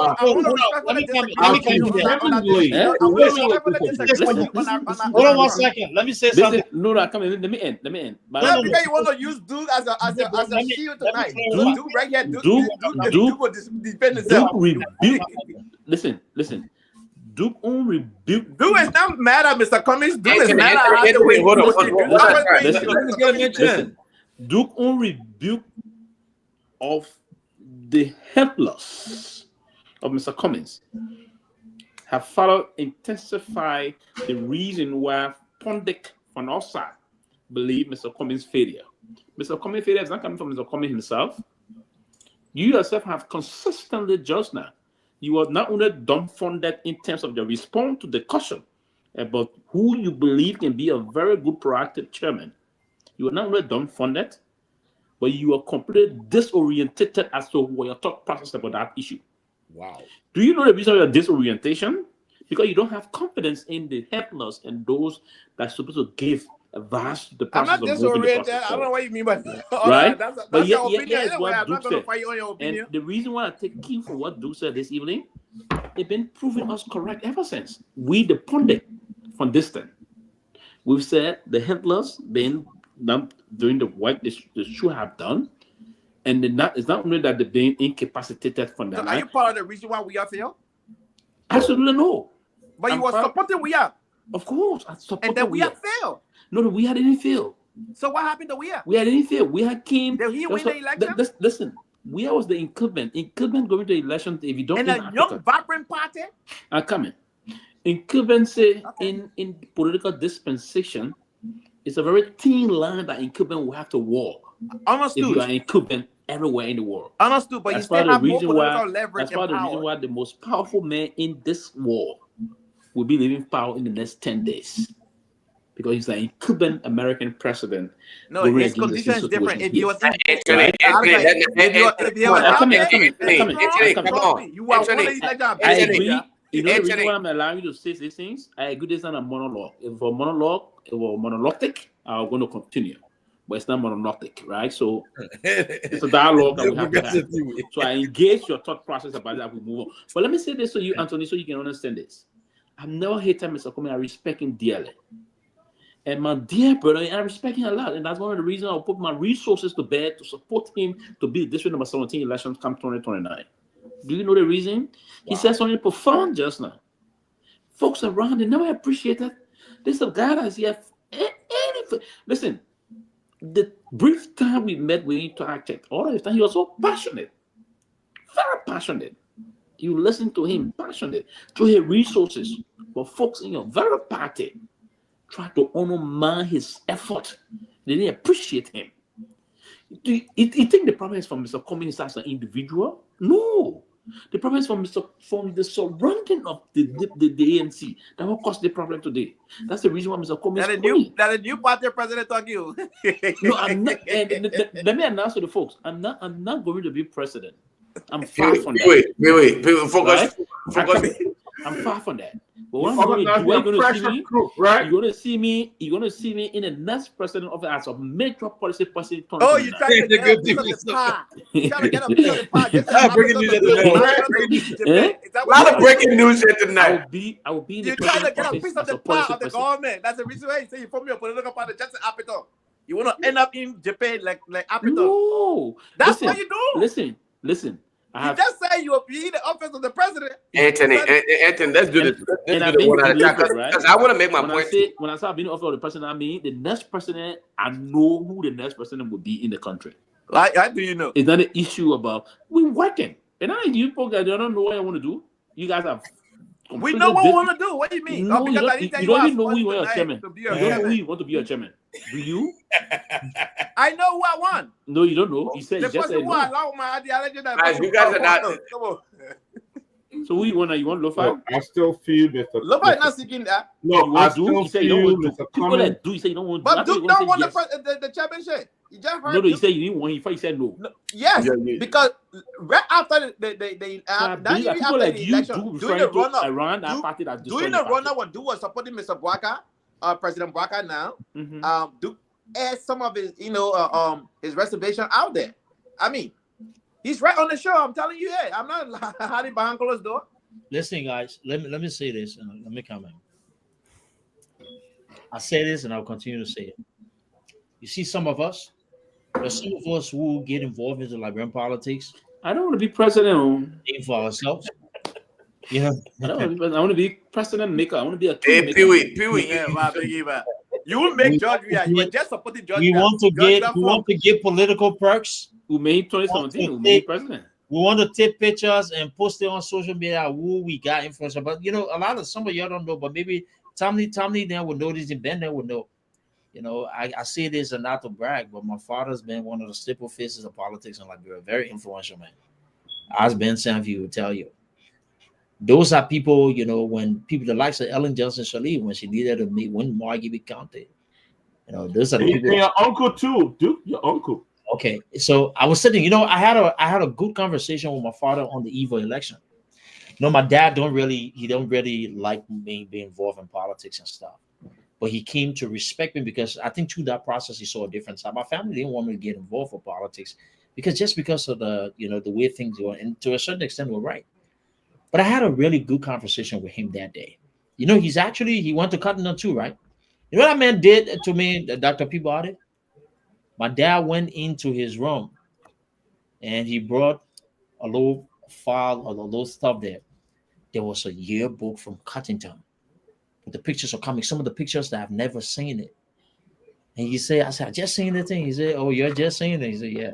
Why was this thing not out there? And he lectured me about Liberia. My dad looked at me, he said, look, I'm not going to win. It's nothing personal. But yes, how Liberian politics is. Yes, how the people are. He lectured me. He said, "Son, when I graduated from Oregon and I came, I had to learn a different way of engaging our people. The way in which they operate is different." And he told me about challenges he faced, even at IP at the Institute of Public Administration.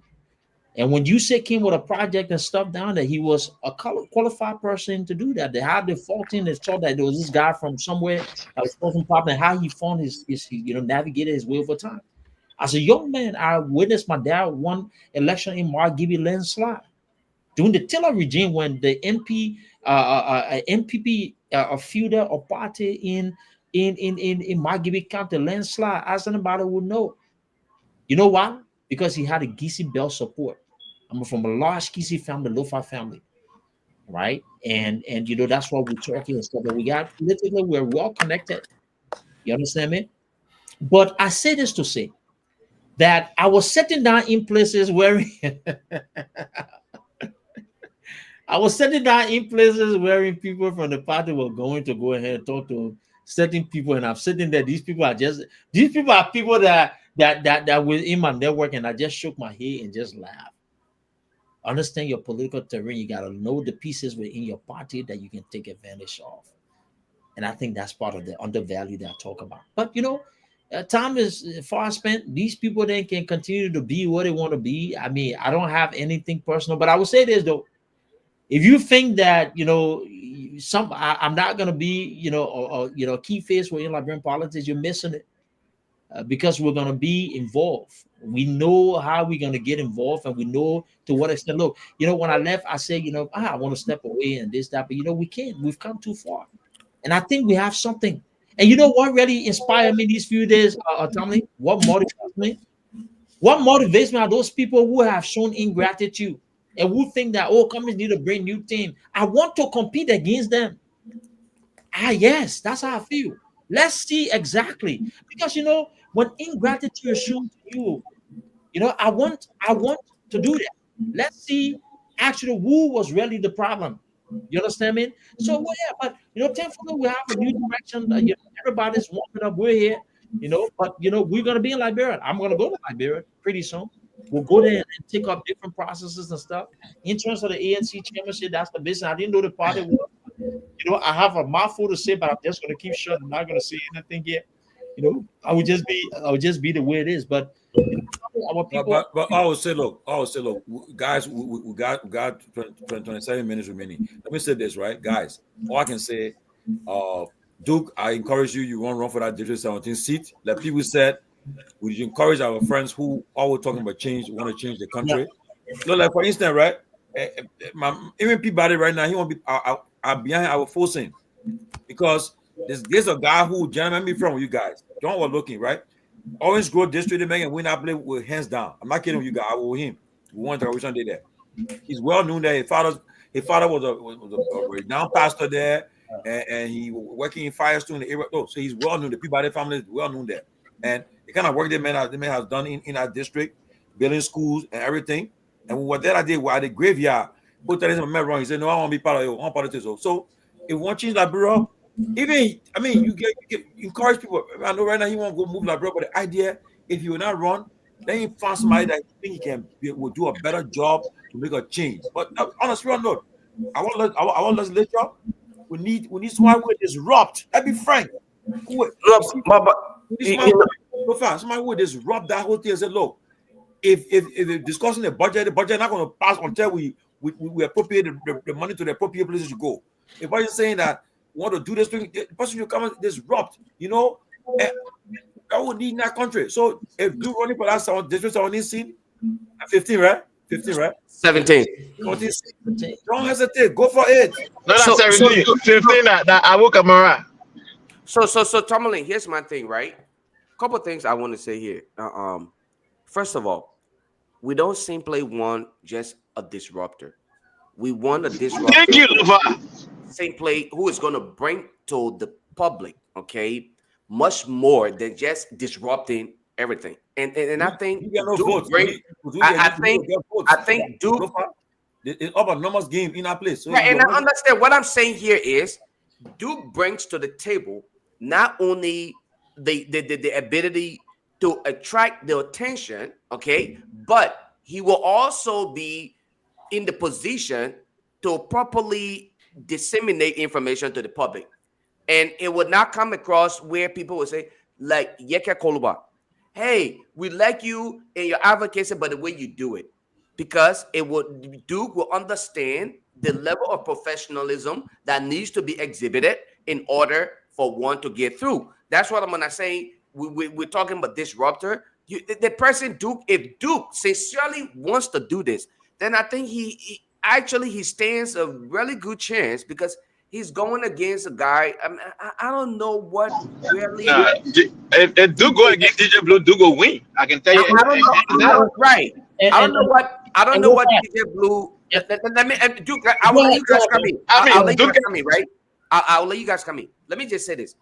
I think you stand a really good chance because you're coming from a well-versed background. I think the people of that district will benefit from your representation as compared to an individual who is simply there just for, the fight. And he represents the voters. He's young and the younger generation over there. And secondly, Anthony, and secondly, in closing, let me say this. I want to point out something that Pewee said, and we want to ignore this. And I like it didn't happen, or it does not exist. The ANC missed out on several opportunities, and one of those opportunities were when Mr. Cummings won the case at the court. You know that nonsense that they had talking about the fingering paper and all that nonsense. Ramana Hotel, Attorney General, what was it? Thank you. Look, Serena Sifa's case. Thank you. They allowed that man to walk or get in his car from that court and go home, and nothing. I personally, instead of marching with him in the streets. Thank you. Had I been the party chair, I said the same thing. Mr. Cummings, Anthony, hold on 1 second now. Mr. Cummings would have been on the top of that car. Mr. Cummings would have been on the top of the car. We would have driven Mr. Cummings around. All ANC member or CPP member would have followed that car from where it happened to red light, from red light to Douala, from Douala then to his house. To build the momentum.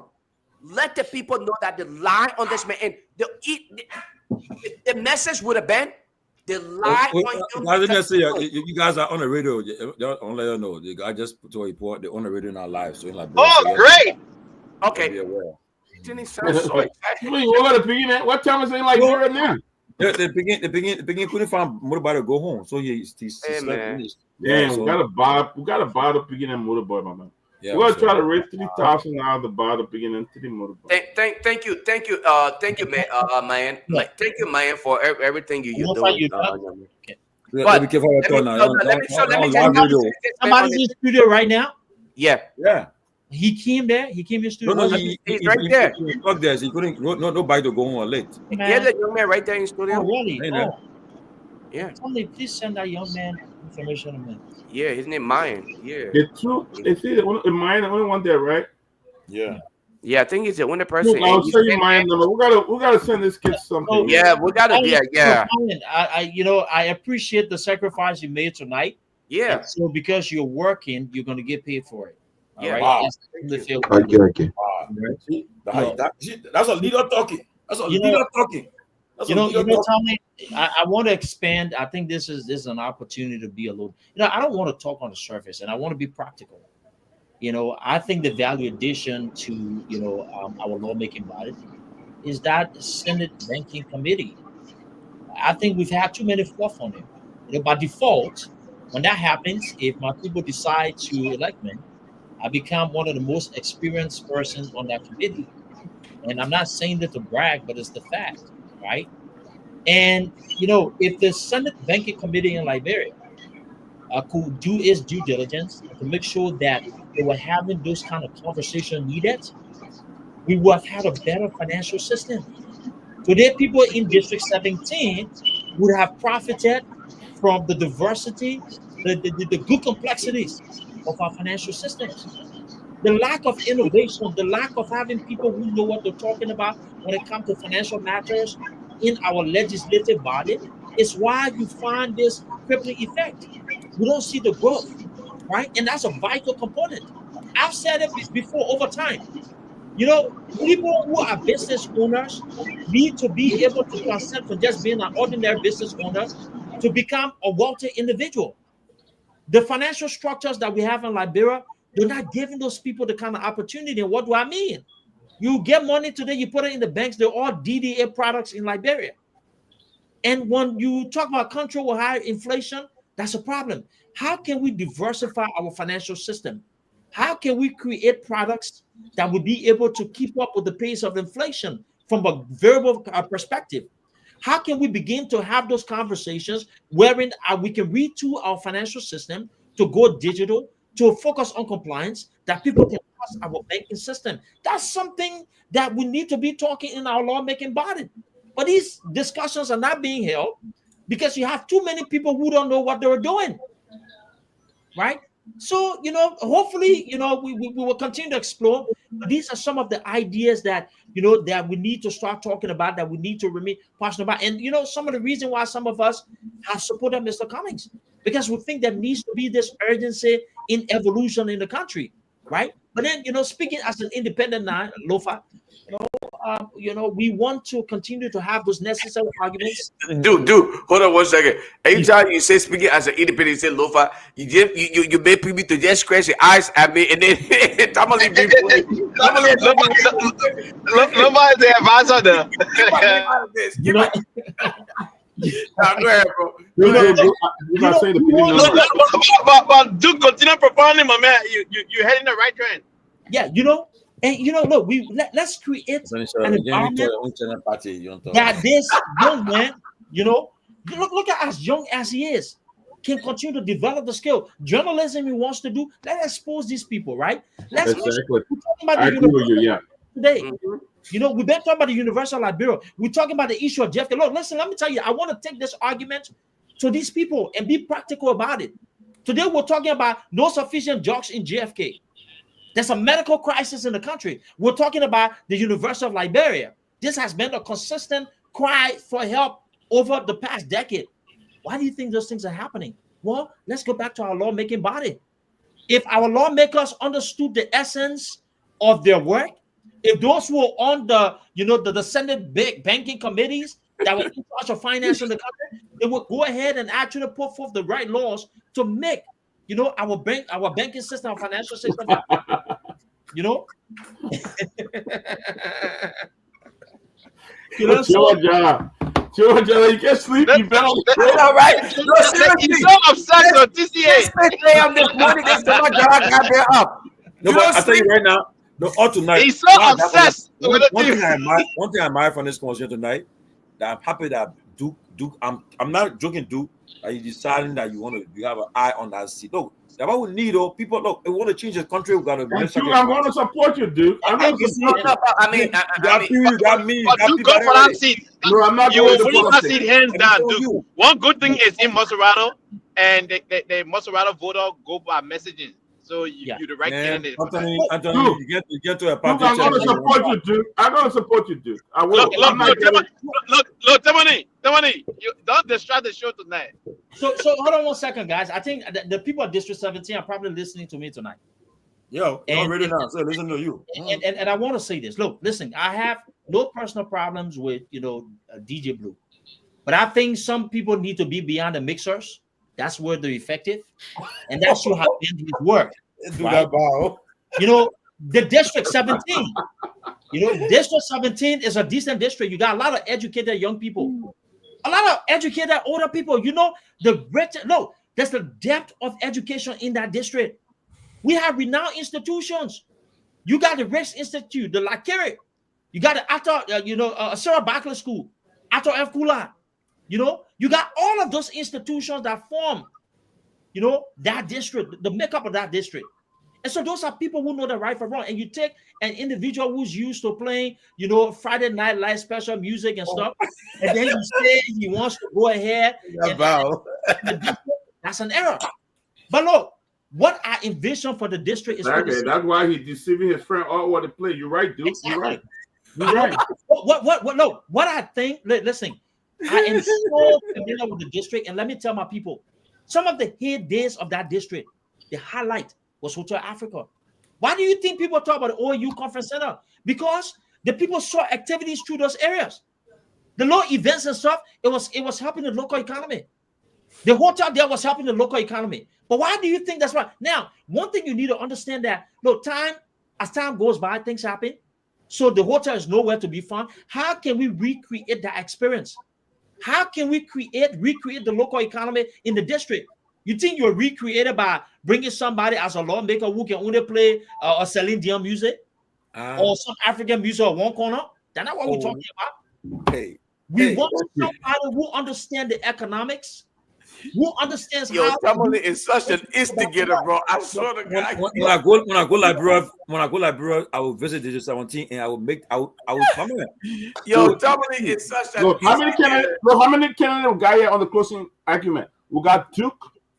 We got Sylvester. Sylvester not sure what he's doing. He might want to run. Sylvester don't know where he want to go. Sylvester don't know where he want to go. What? Sylvester don't know where he want to go. Anthony is going to run in Grand Cheetah, and we're going to promote these guys. I'm not going to run. I'm not into politics. Actually, I'm going to be in the back. Anthony is going to be running against a friend of mine, so I don't know how he. What, Zupenu? Zupenu. He's notorious for buying baby tops. He has bought more baby tops. That's his accomplishment. Zupenu is not my friend. I don't know. Anthony, can I even identify his own party chairman? He know what chairman of party you want to run with that. You know, a quick question. So we having an election. Somebody, you don't pick chairman like that. The chairman that will win. Duke, I send you that kid information. Actually, that's why I was something there. That's for both the same way, right? Yeah. That's his WhatsApp. No, you gotta call him to verify though. Okay, different number. Okay. The people in like, bro, so long same way go to that number. Trust me. I'll send you the full information. Yeah. Okay, please. I'll send it to you. Please do that. You know. Yeah, now this kid for the initiative. work very hard. No, he works, and you see, really like him. I like him. Forget about everything else, right? We want to make sure that this kind of young man, he's working. There's dignity in labor. Thank you. Time. That's all we want.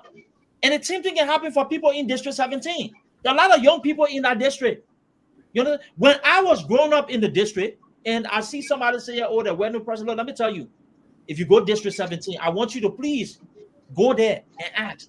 We were young people fighting to make sure that other young people had an opportunities to be able to function in the district. I just didn't come around in the district doing Ebola. When everybody built out on the district, I was there. There are people there. You know, I funded activities to help fight or combat Ebola. Through my effort, the Episcopal Diocese was able to raise $25,000 plus to help on the initiative to make sure that we're getting the necessary response to the district. Like early Liberia, like Falcon, yeah. You know, Dude, I gotta support you, dude. I'm honest. You know, I want to support you. So yes, okay. So you know, we have to, you know, we have to be serious, and you know, there are too many good people in the district. There's too many history in that district. You know, let's make the district fun again. Because that you see the place. I mean, the place is just a lost cause. And it doesn't need to be that way. No, it's not. It doesn't need to be that way. So, like you said, Duke, we need people with the vision. We need people with the economic vision. You need people who can really go there and change it. We don't need somebody for a fun faction show. The House of Representatives is not a faction show place that have been demonstrated by a lot of those people, especially most of the guys on the majority block. They're using it as a fashion show. They're using it as a financial game. It should be to help the people, you know, and that's what we're saying. So I think, Duke, you make a very strong point, and I hope you don't back up from your vision, your goal. You know, we will support you. We'll work with you, you know, and stuff like that. We'll work with you in any way that we can do to really share our light with these people to see what you want to do and how we can come in as an organization to even meet some of the needs of some of those areas and help them. I think you can do it. You definitely Peace Island is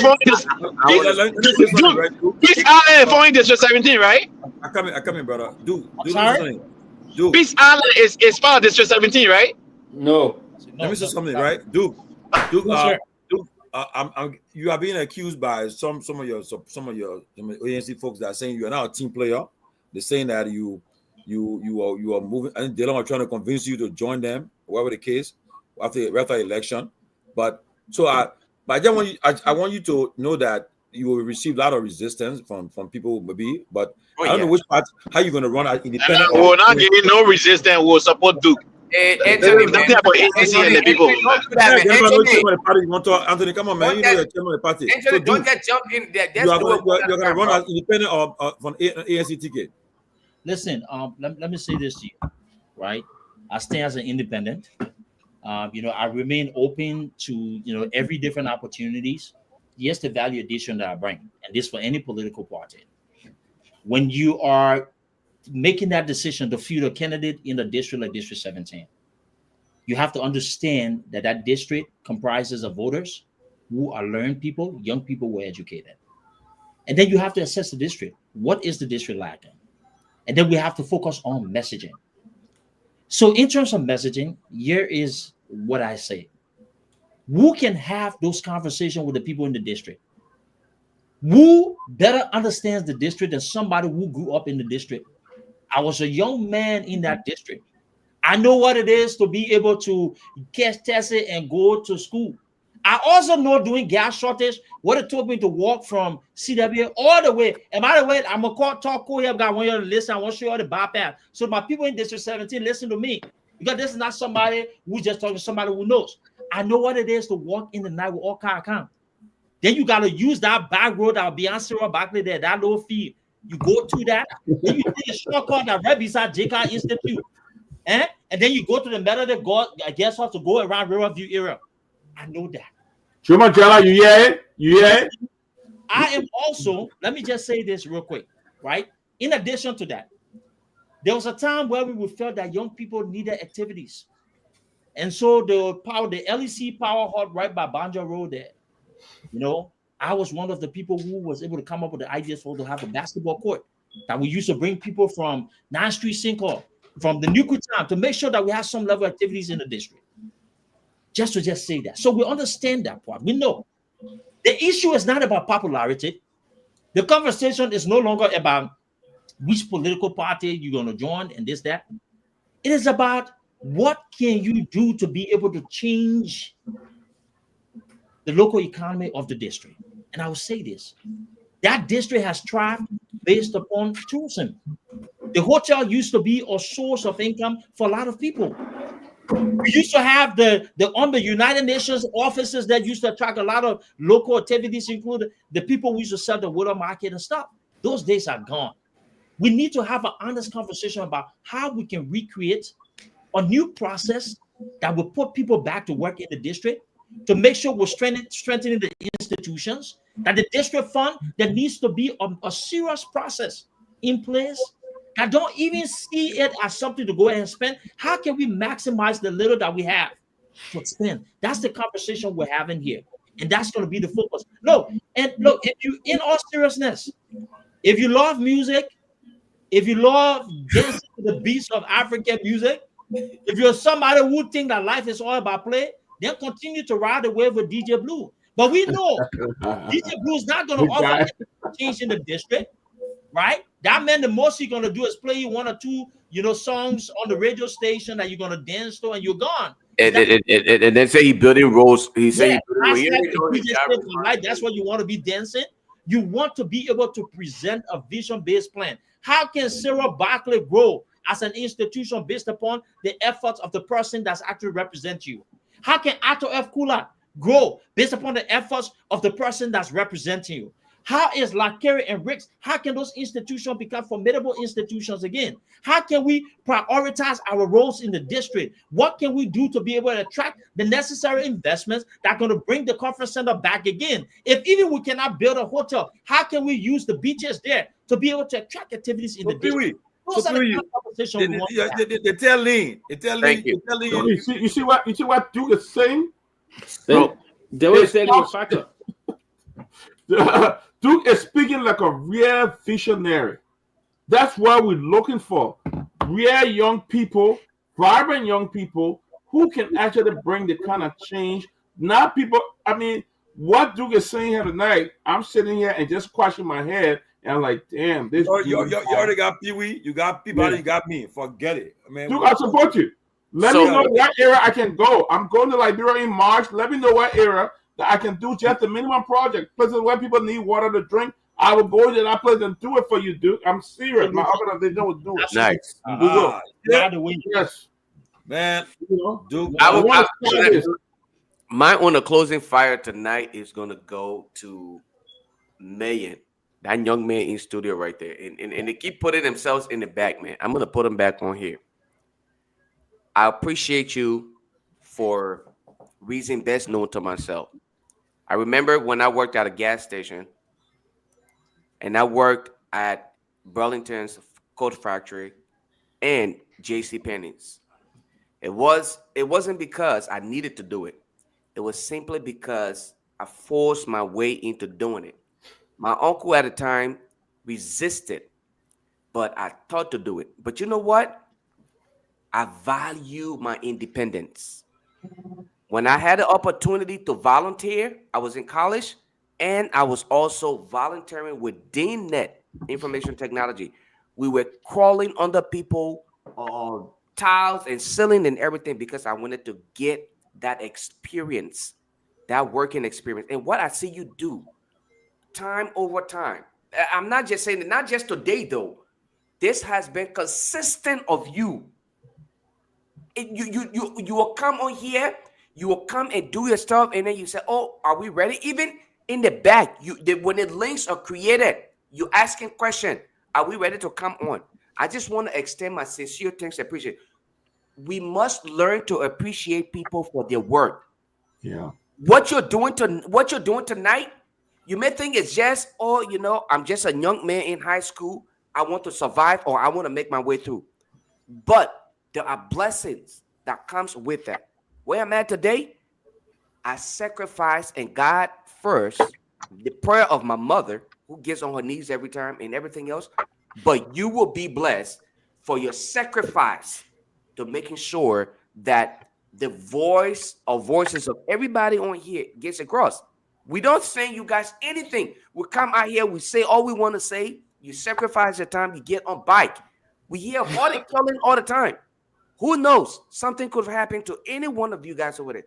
But the sacrifice you make, young man, I appreciate you. I love to appreciate people for the labor because a lot of time the young people back home, he should have gotten something from it. A lot of time, thank you, Duke. A lot of time the young people back home, they feel like the best way to get what they want is to either, wiggle their way through and pretend like they're working, but then when they get it out of you, and we know them. You out. We know them. But I have consistently monitored you as a young man and have been following you. And I think we had a conversation in the back. But with God's grace, we will have our continuous conversation. And I want to say to you, encourage other people to be just as committed as you are and consistent to what you believe. My dad always said to me, work like there is no darkness. Even when you are in the dark, work like the light is on you because you are being watched. And that is what I do all the time, regardless of where I'm at. I try to do that. So thank you. I guess Sylvester credit. Sylvester saw this man the first day and said, you know what? This is my part of man right here. It's an instant connection. I mean, he just had that connection with him. He is. Y'all be careful. I don't mean that. Go after the picking now. We know that. We just say. They were talking that post start going after the picking. We should actually encourage them to work just like he's working. He didn't ask us to do this. It was just because of the fact that we noticed his. I agree. You know what? Actually, what my position for the 5,000 car for lawmakers? Oh, that's asking the question already. So people from the district people are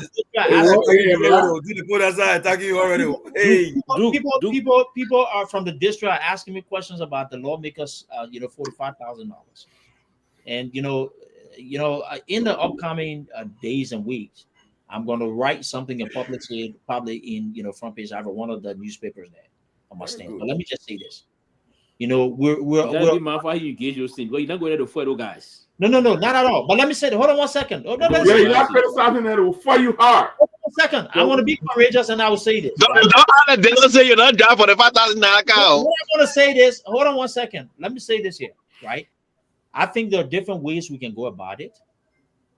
First and foremost, we need to understand why is it that we need to spend $45,000. I'm aware of the conditions of the road, but there may be other ways that we can go ahead about doing things. I think my focus on, yes, my value addition. How can we as lawmakers, and I'm going to say that, begin this process to use what we've been blessed with to represent our people to improve their lives?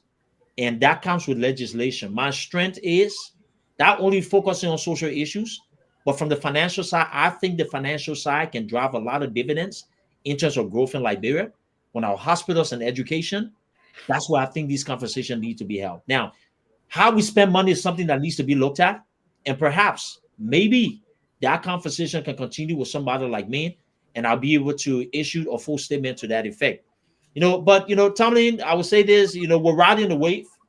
We'll continue to explore and make decisions here. But the young man there, thank you for your commitment. These are the kind of young people that we want to see, right? In Liberia, just understanding the dignity of working. Like Lofa said, we need to be supportive. Dude, before you go there, you didn't answer the $45,000 question. You the man said you were something about it. Listen to me. I was looking for my answer. Will you take it or no? The man give me political answer right now. No. Will you take it or no? No fun. I'm not going to drive any car that costs $45,000 because I think it's not in the interest of the Liberian people. Thank you. Okay. Honestly speaking, I don't think that, with the present conditions in the country that we should, and I'll be saying, if any money is allocated to me. What will you do when they give you $45,000? I'm sorry? What will you do with it for the $5,000 they gave you for cash? What would I do? I would direct the government institution responsible and say that, listen, I do not need to drive a $45,000 car. My approach would be, let's see if we can find, because honestly speaking, there needs to be government, vehicles to function. I understand that, but we need to find better alternatives, cheaper options, right?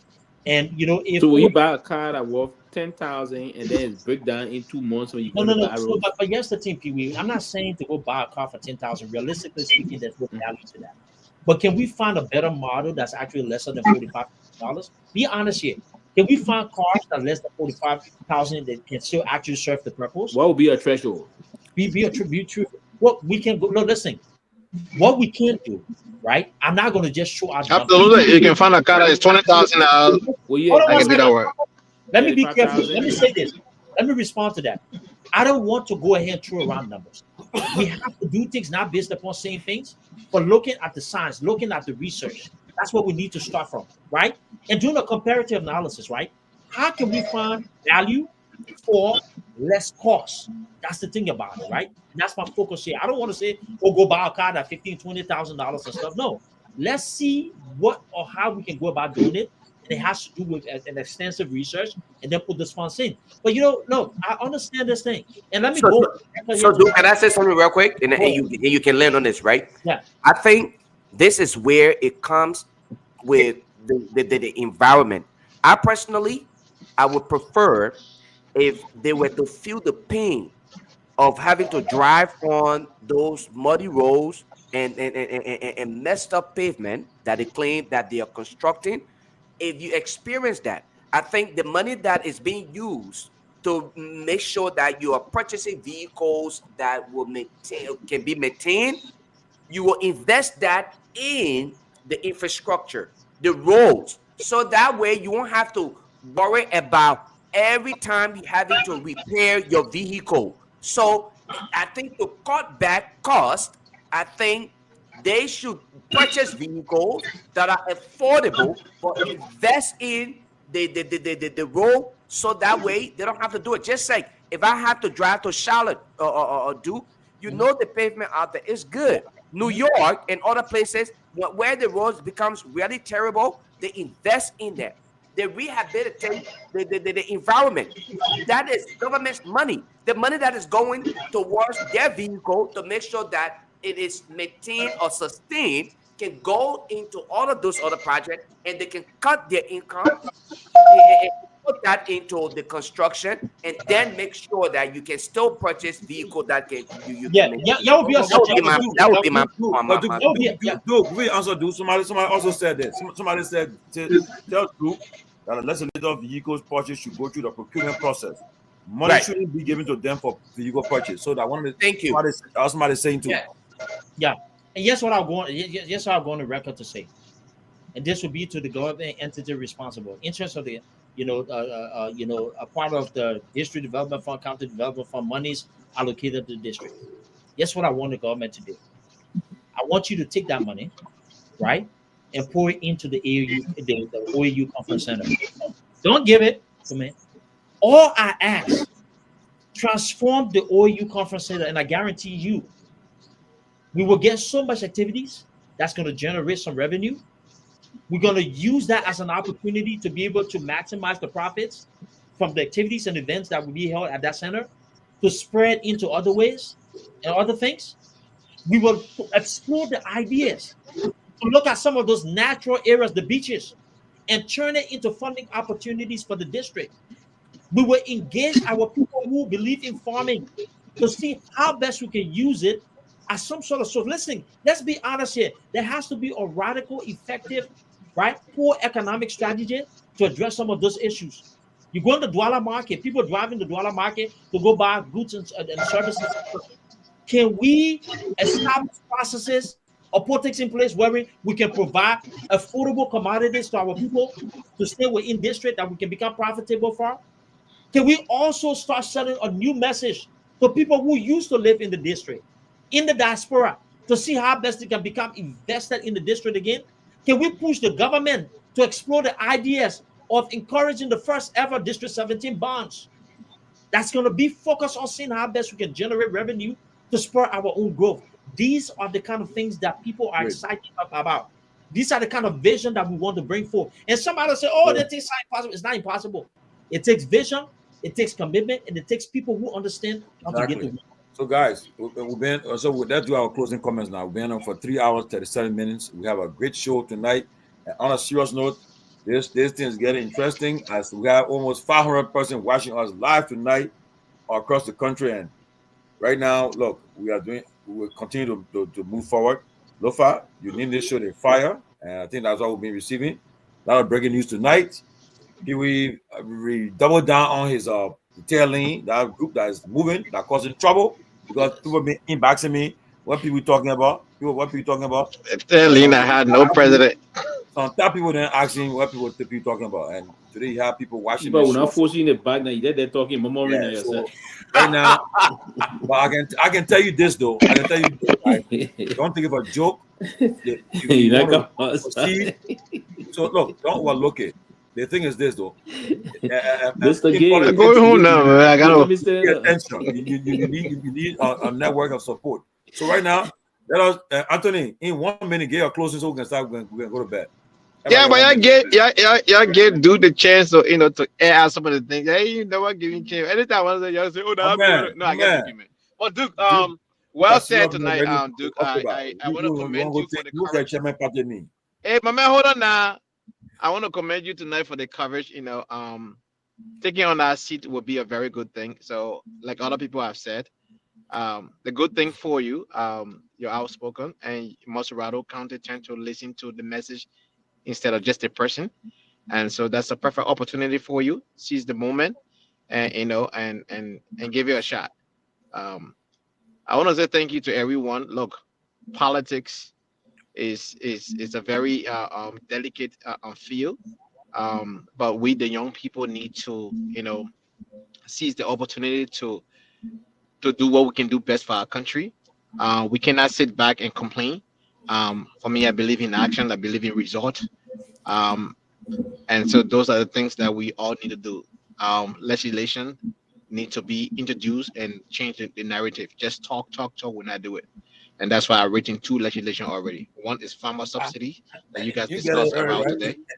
Oh yes, I don't have to be there. It can be, amended, worked upon or whatnot. But I already have something called a farmer subsidy. Earlier today on the show, you're talking about, agriculture. Yeah, I already have a farmer subsidy legislation written. Wow. I'm not kidding. So even if I have a lawmaker today who wants to champion this cause, I don't mind. I won't sit on it until I say, until 2029. No, I'll be able to get that. But I'm not seeing anybody right now who will champion our cause. But it's already written, because Liberia, the top 5 economy of West Africa, is solely based on agriculture. So you buy, so Anthony, you buy into my idea that having to subsidize agriculture will help the growth and the production of food in Liberia. That's absolutely a good idea. I grew up in the Ivory Coast, and 65% of the national budget came from agriculture. $17.9 billion last year was African national budget, right? Okay. So agriculture. You can't talk about economy in West Africa and leave out agriculture. The Nigeria, the Ghana, the Ivory Coast, the Mali, the Senegal. These are countries. Even Burkina Faso. Ibrahim Traoré just launched a tomato factory in a recent time in Burkina Faso, right? So agriculture. Let me get my so agriculture should be our bedrock of our economy. We can't overlook that. Yeah. So let me get my own closing. Yeah. Look, guys, I want to say, I thought me and you, then people. Yeah, well, at the end, before I get home. But we said this, right? I've been an interesting night. I enjoy it. People, we're getting a lot of messages from people. I can tell you one person, some senators Wednesday program live, they was watching and sending some stuff here. They're concerned. What you guys say, Pewee? I know you get some calls. People have been listening to you. They think you're doing like bro now. You talking about the telling. People getting concerned about it. People asking questions. And we had a lot of breaking news tonight. And to be frank with you, Duke, on a serious note, I wholeheartedly support you. And what people said, people even re-echo when he said, this is what we should be doing, supporting. We want the change to happen. All I would say, I know you're going to the grind regularly. I saw you. You continue to go there. I don't care. We want to change Liberia. I was in Banjo in June. I was in that area, that district. I was there. A lot can be done. A lot can, you got people that Professor Kennedy and giving you some ideas. These are people you can make your think tank, your advisors, get people around, get on that ground, and let us see it. And maybe for me, I don't think that I don't think you don't have a chance. You have a chance because politics is local and everything has changed over the last couple of cycles. You have a platform. You can be able to express yourself. So go for it. And Lofa, I want to say thank you, man, for the idea that we can come up. The people are appreciating the late night show. People are appreciating a lot. Some people want to appear. We want to say thank you, people. Thanks a lot for all being. Good weekends tomorrow, Saturday. So we're gonna sleep late and so forth. But it's good when people enjoy it. People really enjoy it. To see almost 500 person watching the show tonight, I was surprised because these are people who just tune in. And that was good. And that'll continue. It's causing a lot of momentum. People are really looking at it and so forth. People asked to come on tonight, and I said, "Well, will it be on weekends?" That's a good idea. Weekend, I can't guarantee though. Yeah, but let's talk about that off air because I enjoy it. Let us not commit to people on air. I enjoy it so much. We'll talk about that. Thank you, man. Thank you so much, guys. Let us keep it up. And Liberia is all we have. We got to do a lot for that country. We got to talk about that country. We can't give up on them because when you go to Liberia, you want to be comfortable there. So we'll talk about the legislative situation, the agricultural business, the rice issue. We got to get serious with the country and speak your mind. You got nothing to lose. Thank you, guys. I think Duke Dan. I think Duke Pewee, and then we'll just close to the night. So let me say let me say this. Look, to people in the District 17 listening, I want to, honor tonight, Delano Smallwood. So the beginning get to that Roy campaign. We now go here with it back. So do not play you because what do heard that it's on the radio. I was just working at the show. Guys, this is a serious point. Delano Smallwood has been a staple of the district, or have been the staple of the district, and unfortunately, he lost his life A couple Who's of that? months ago. Delano Smallwood. Wow. Uncle D, as we call him, he was one of those individuals, and he reminded me so much, about a coach that I had at BW Harris. But Delano was always looking for ways to make sure that he could keep young people in sports in the district, create activities and stuff, so these people can become productive members of that district. The reason why I have thoughts about taking a route is that I think it is time that somebody not only tell the story of people like that, but to be able to create a legacy. And that's what I see in District 17. There are too many people, like Delano, who have actually worked. And you see Uncle Paul, you see, Sawi, all of these people then from, the Junction area there. Those men have been all about making sure they're empowering people in that particular district. And so, Uncle D, you have done well to make your impact. Hopefully, what you've done, we can extend it and make sure that we create some way that people in the district remember the efforts and some of the work that you all have done. But you know what? Overall, I think great conversation tonight. I think that we need to get serious about Liberia. I think District 17 needs more than just after hours music. The days of listening to record players and DJs who are not doing anything are over. We need a serious way, serious processes of vision that can drive some level of development. We need to find a way to make sure those people that are selling, how they can be able to get access to government funding, the Ministry of Commerce to be able to expand the businesses. We need to make sure our schools like Cyril Barker, the After Kula, the Lakiri Mission, all of those schools can be able to get the right type of help, either from the government or wherever we need to. We need to find a way to attract people in the district to make sure that we're having the type of activities needed to build the local economy. So District 17, if you're serious about seeing how best we can create a new approach, a way forward to make sure we're empowering our people, that we're fighting this resistance that continue to take the district back, try to reach out to me and see how best we can have this conversation. On that note, I want to say thanks to all of you, man. I think the show, the closing argument, continues to be that particular beacon of hope for a lot of people who want to be heard. And, we'll continue to stand here in the gap as we talk to our people. My brother Lofa, man, I love the glasses, man. Thanks for always being there. Sylvester Pewee, hopefully. One important thing to Seditians, to Unity Party folks. You're not used tonight to do your reconciliation. That tonight. We gotta go. We're not happy here tonight. Come back next start. Hold on. Nobody hits anybody here, right? But I'm sure all of you want what's best for Liberia. And regardless of the nastiness in our politics and some of the things that have been said, you all will agree to me that it is a breath of fresh air where we can have people who are courageous enough to be able to stand in the gap and fight for us change in our country. I'm welcoming all of you to have an open conversation about the way forward for Liberia. How can we be better? How can we work together in making sure we can change the narrative? How can we tune certain things, right? It is okay, because as a leader, you have to be willing to listen.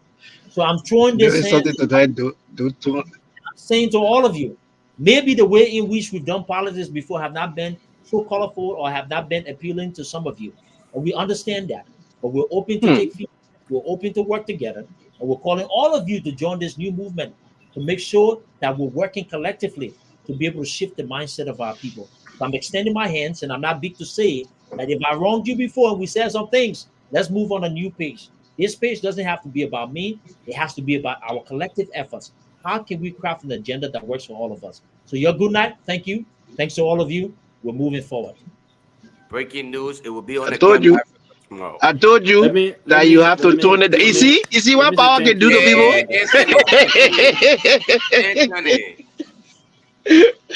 Go ahead, Pewee. Pewee, go ahead. Yeah, that's a wonderful good night to everybody, and we hope to see you hopefully Monday. Thank you. Thank you. And in closing, let me just say that I think it was a wonderful show tonight. Thanks to all of our listening audience. Those of you who are following from far and near, we appreciate you. And these are some of the sacrifices that are made for the better good of our country. All the guys you see on here tonight, they could have been anywhere else, but they chose to be right here with you tonight. and the young man in studio again, he is here with us to give the message to our people. So we're just grateful to make sure that we are part of the process. Like I said before, I want to remind you, I would not give up. Change is coming. I am sensing change. If I stay long enough to be a part of the process, to experience that change, I will stand in Broad Street and say, thank you, Lord. I participated. I know change is coming. Thank you, guys. Have a good night. Thank you. Good night. Thank you. Yep. Good night, everyone.